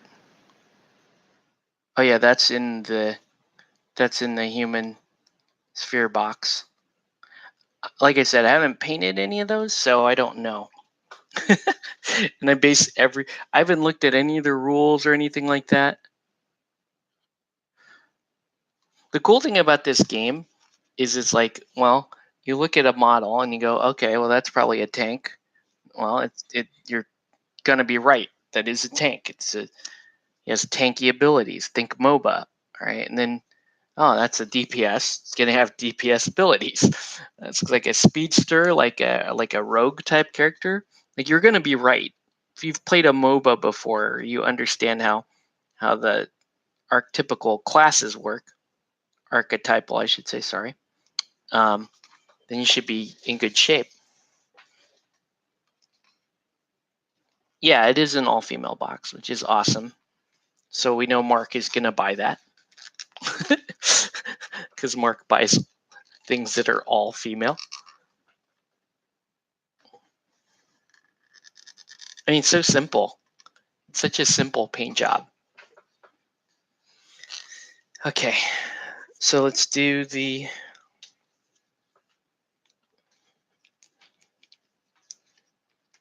start working on the basing, because like this is mostly done.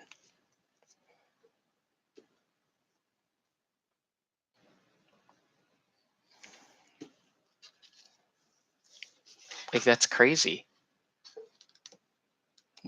This is mostly done.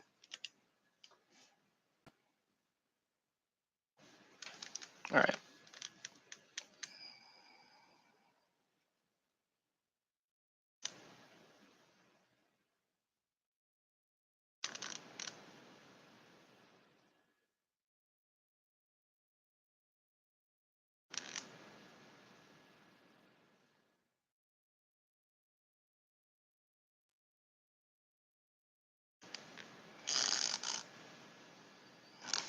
It's like the hardest part of this miniature is that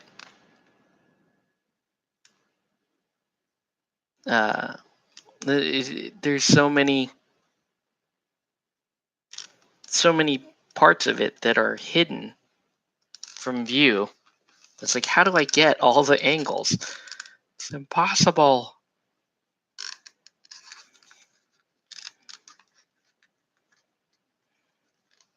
Oh man. Really have to reach to get that one.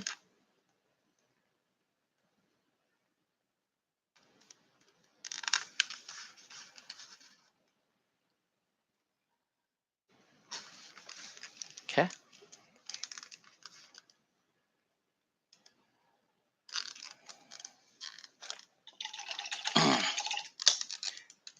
Get you a diamond paintbrush or a diamond pickle every time they give it out.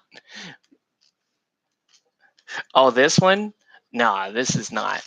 This is not even. This is just tabletop quality. I can't hold a candle to any of those guys. Kingdom Con.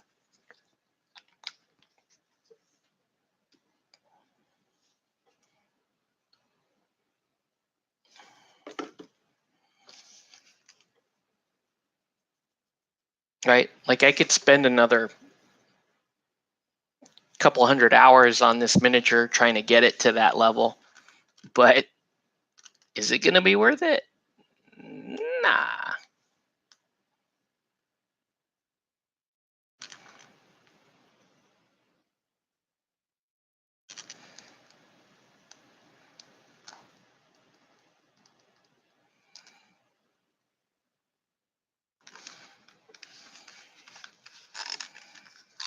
Oh man, so hard just to get.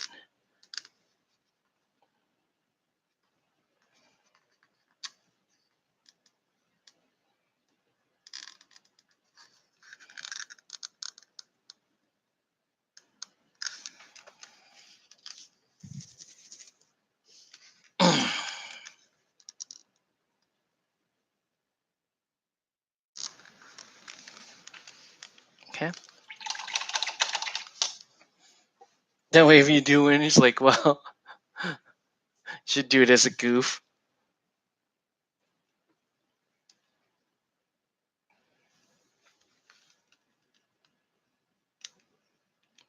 Well, the thing is, there are so many talented painters in that, like, amongst those like competitive painter guys there, you know, especially the hobby hangout people are really talented. But if I'm being honest, I don't get along with those WGC guys long enough to like be within 10 feet of them. They just drive me up the wall, essentially. So I do what I can to avoid them. And if that means I'm not I'm not in the painting competitions, then it means I'm not in the painting competitions, you know. I'm just not in, like, they just.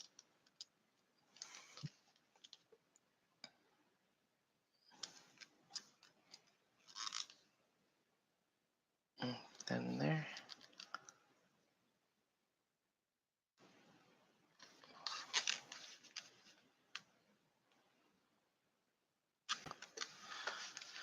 All right.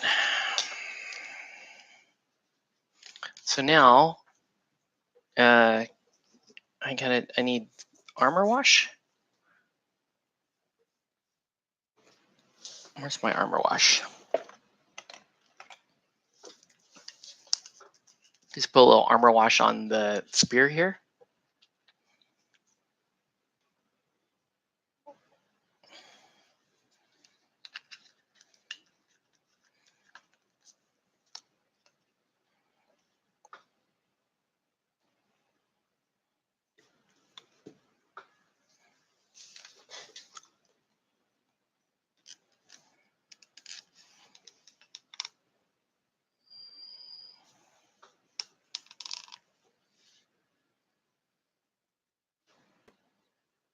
I'm just going to use that to.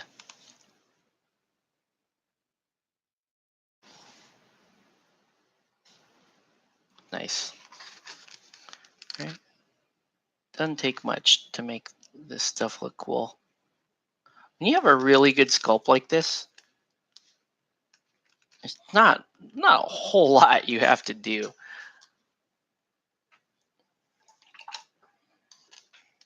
Let's paint the black in. I don't think that the basing looks too wild. It does kind of distract from the simplicity of the model. So that's kind of a bummer, but I need to, like I said, I'm a freak. I want it to match. It takes a lot for me. I overthink shit. Yeah. No, I hear that. I don't have time to overthink shit when I'm painting, because it's like I need to, I'm always on to the next project. So it's like even stuff like this is super fun to paint, but I'm like, yeah, but let's get it done. Like, let's get it done in a timely manner. Let's make it look nice.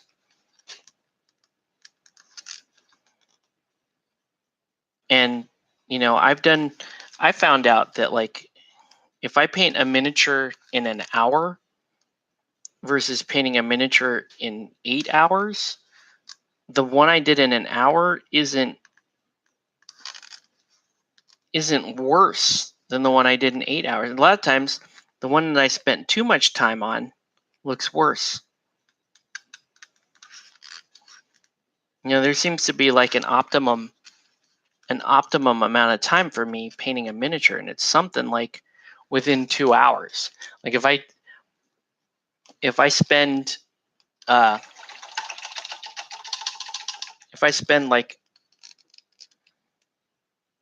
between 1 and 2 hours on a miniature, then it's gonna, in my opinion, it should look pretty good.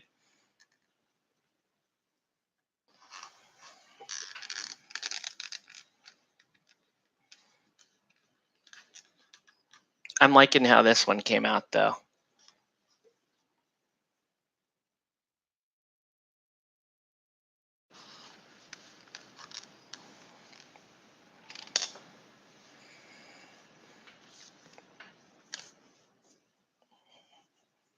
I think ice yellow is the wrong top highlight color. But we're gonna let it dry for a little bit and then see what we want to change, if anything. Let me get a little drink here. We're gonna hang out for a bit.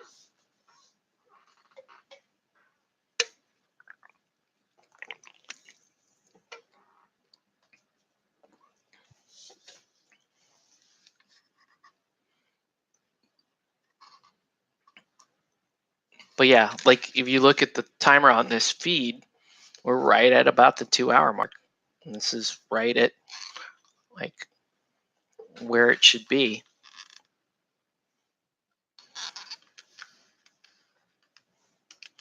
I like the red. The red came out nicely too.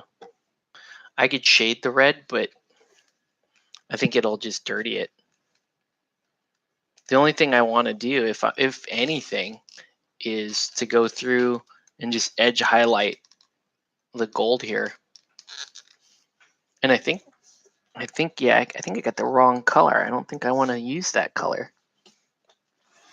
I think I want to use either aged white or like a I think this color is actually the right color. So we'll just give the black little while to. Yeah. No, I don't want to touch the red. I hear what you're saying, but I love the red as it is. It's super smooth. And you see how it fades? See how it fades with the shadow that way? And it comes out to almost like an orange. See how this has got shadow right there? And then it comes out to an orange. It's really nice. Like, it's really slick. This paint job is really more of a study in like how you can get really, really smooth effects by keeping it really simple, right? Like the colors, the approach was really simple, right? We highlight up, we play with our non-metallic gold, and then we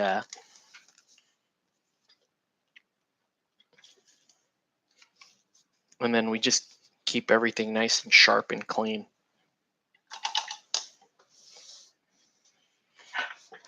So what I'm gonna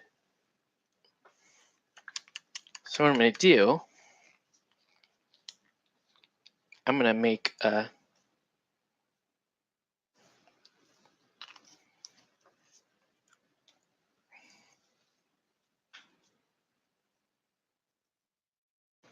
a glaze out of this golden yellow color and use this to highlight.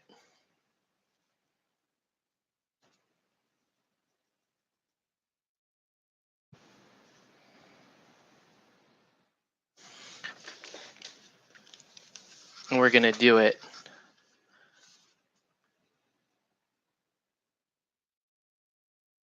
right along the edge here. Right, we just want to catch that edge.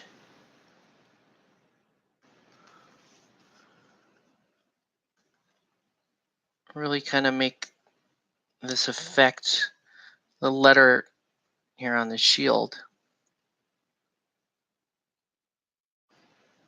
Look nice and sharp.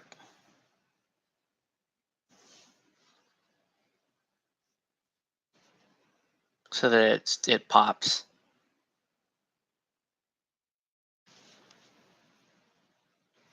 See, especially if that leading edge is nice and sharp there.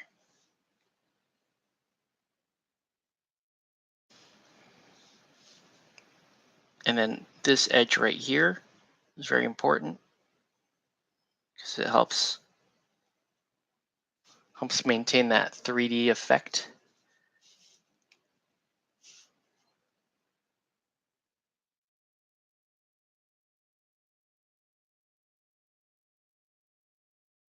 It's so sad when I see this like Roman iconography.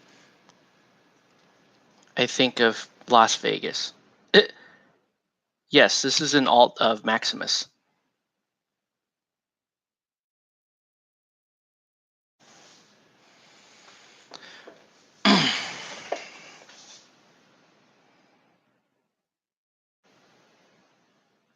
I also have an alt of Hexer coming in.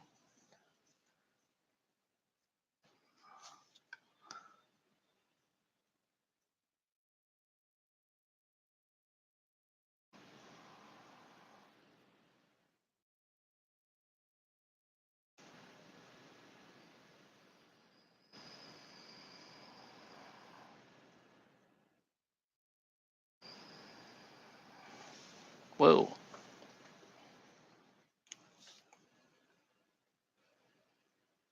Yeah. It's a little.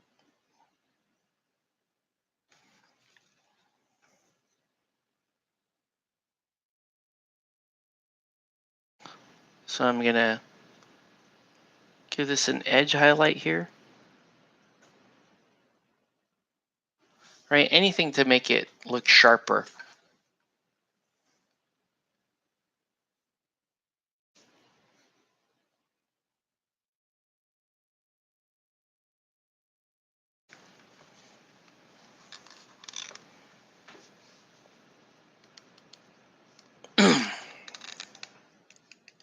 Man, I'm absolutely loving this model.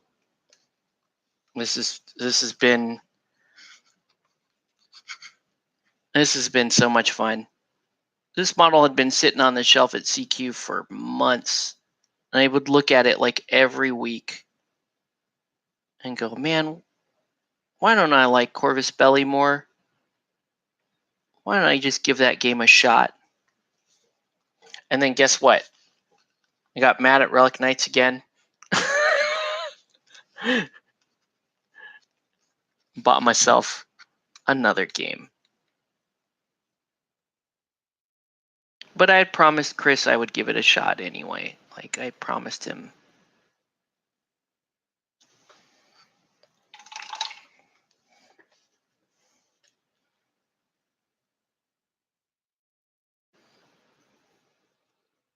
Feather that out a little bit better.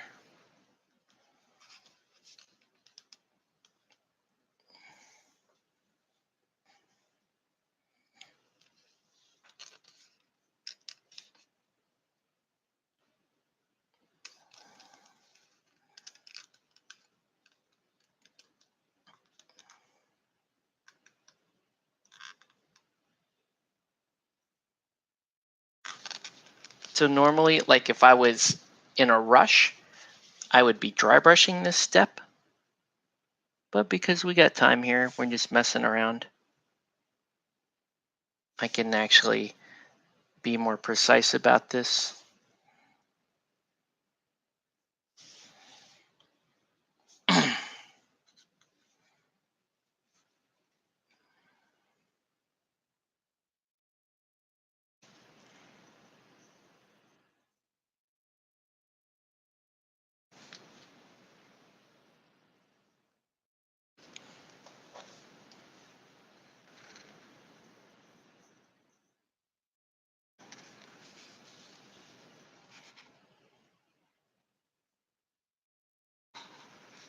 And that's probably something I really should have considered at the start of when I started painting my own Aristeia is, should the bases really be sci-fi looking or should they be more universal looking?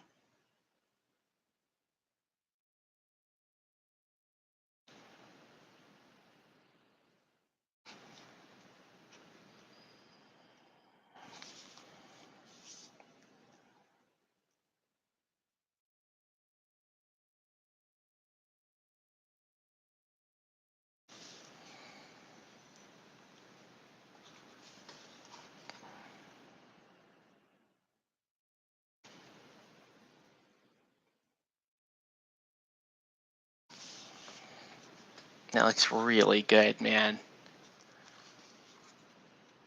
It's so, like, once you get this little formula down for non-metallic gold, it just looks so sharp.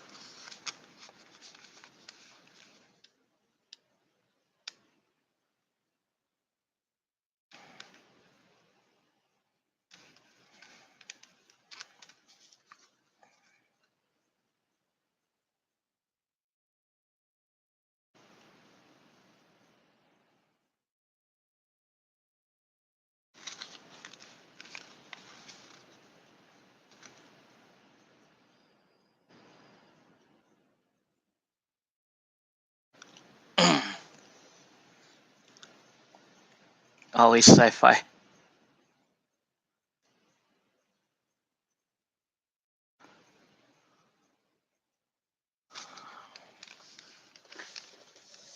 Like, that's a crazy damn good D&D mini, right? That's just a dope mini, no matter how you spin it.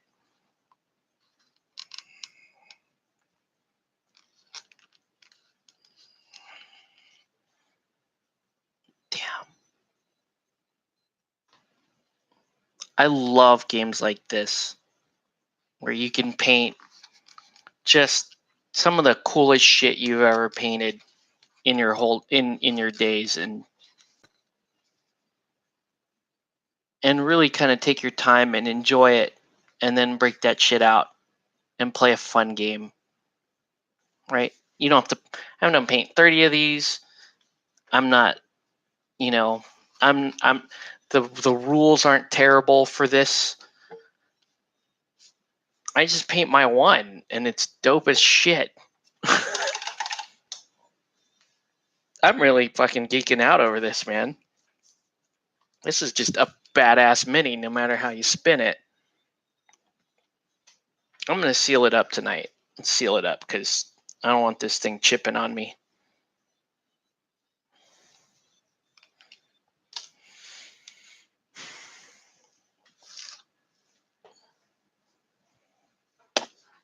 And then, Up next, dude, is Dart. Like, how can you go wrong with this game? It's so much fun.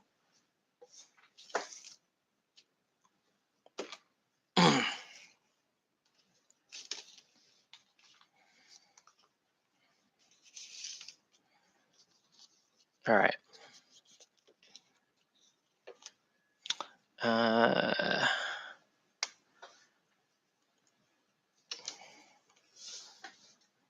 What did I do with that other airbrush?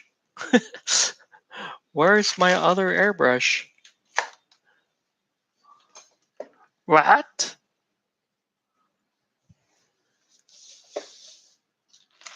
Oh, there it is.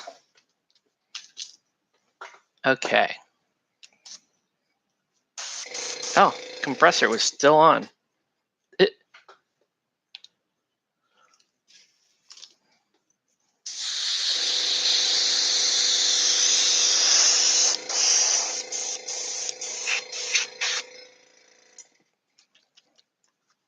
So dope, man. Yeah, I'm geeking out pretty hard over this. This is a freaking cool mini.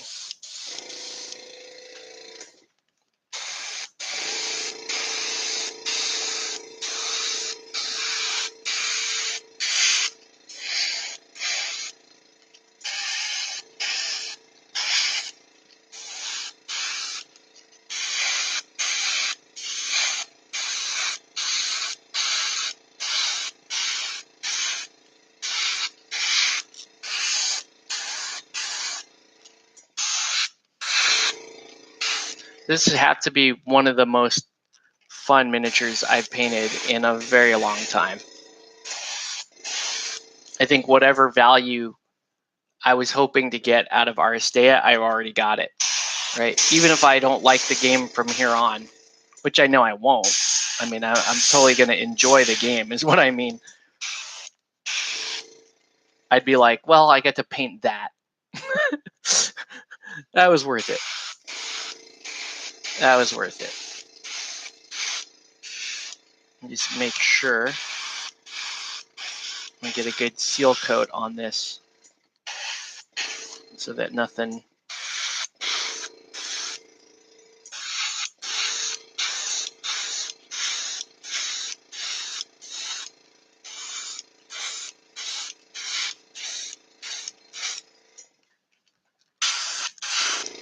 Yeah, dude, that is hardcore, man.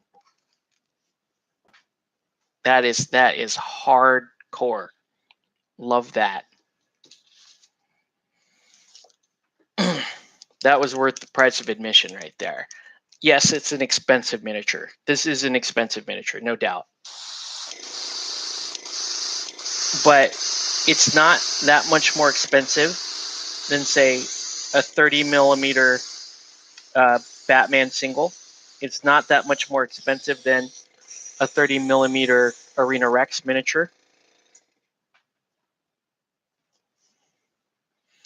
And it's at least as good quality as both of those. Right? It's at least as good as those miniatures. It's just, man, that is just freaking baller. That just needs to be.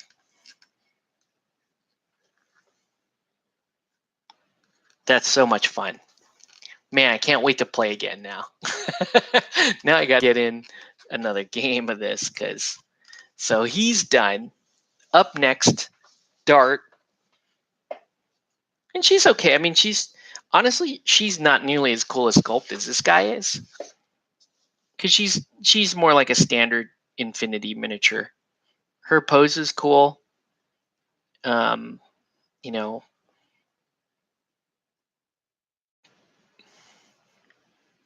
I guess I could make a sub-assembly if I wanted to paint her face in correctly. I'd paint her face in and then stick the arm in. Where's the? Make sure I don't have. She has.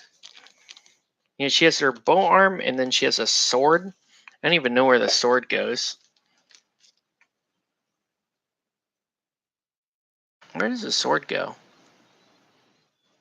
It looks like the sword goes right there. Yeah, sword goes right there. I'm going to clip the, let's go ahead and just clip the bottom off this right now. I'm going to leave this in frame for any of you guys that want to come hang out and just look at Homie Homes right there. But yeah, Dart should be fun. I just think painting wise, she's not going to be nearly as fun to paint as that dude was.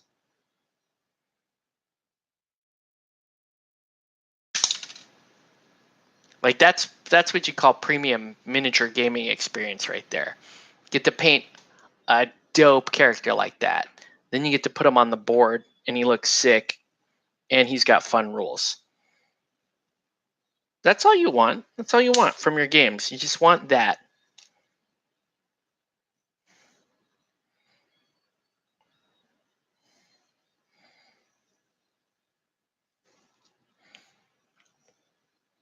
The other interesting sort of side effect of all this is I'm also going to have, an extra Maximus out of this. So, if anybody else, if I'm playing another guy and he's going to field Maximus on his team, well, I got my Maximus and then he has his, and we can totally tell the difference between mine and his.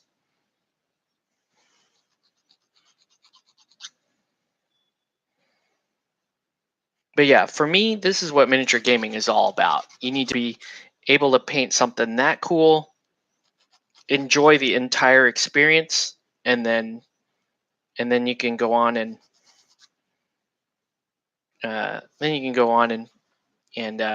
play how you want to play it how you want to play. She's so small. She's so small. Yeah, I think what I'm going to do is I'm going to paint this part first and then paint that arm on separately. I'm going to pin, I'll pin the arm and make sure that the arm fits on there. And then she's kind of like an Aleph color scheme. So she's like that bone color and then lots of black.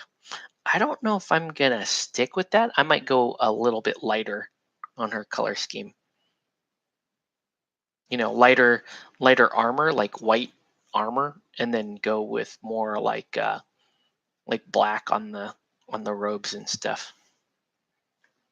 But again, should be very, very fun to paint this model. So Cobra, that'd be pretty sick. All right, so with that, I'm gonna go to bed because it's fairly early and I can go to bed and get some rest tonight, which is awesome. So that's gonna do it for this video. I want to thank everyone for watching. Have a good night, guys. Thanks for hanging out. We'll catch you on the next one.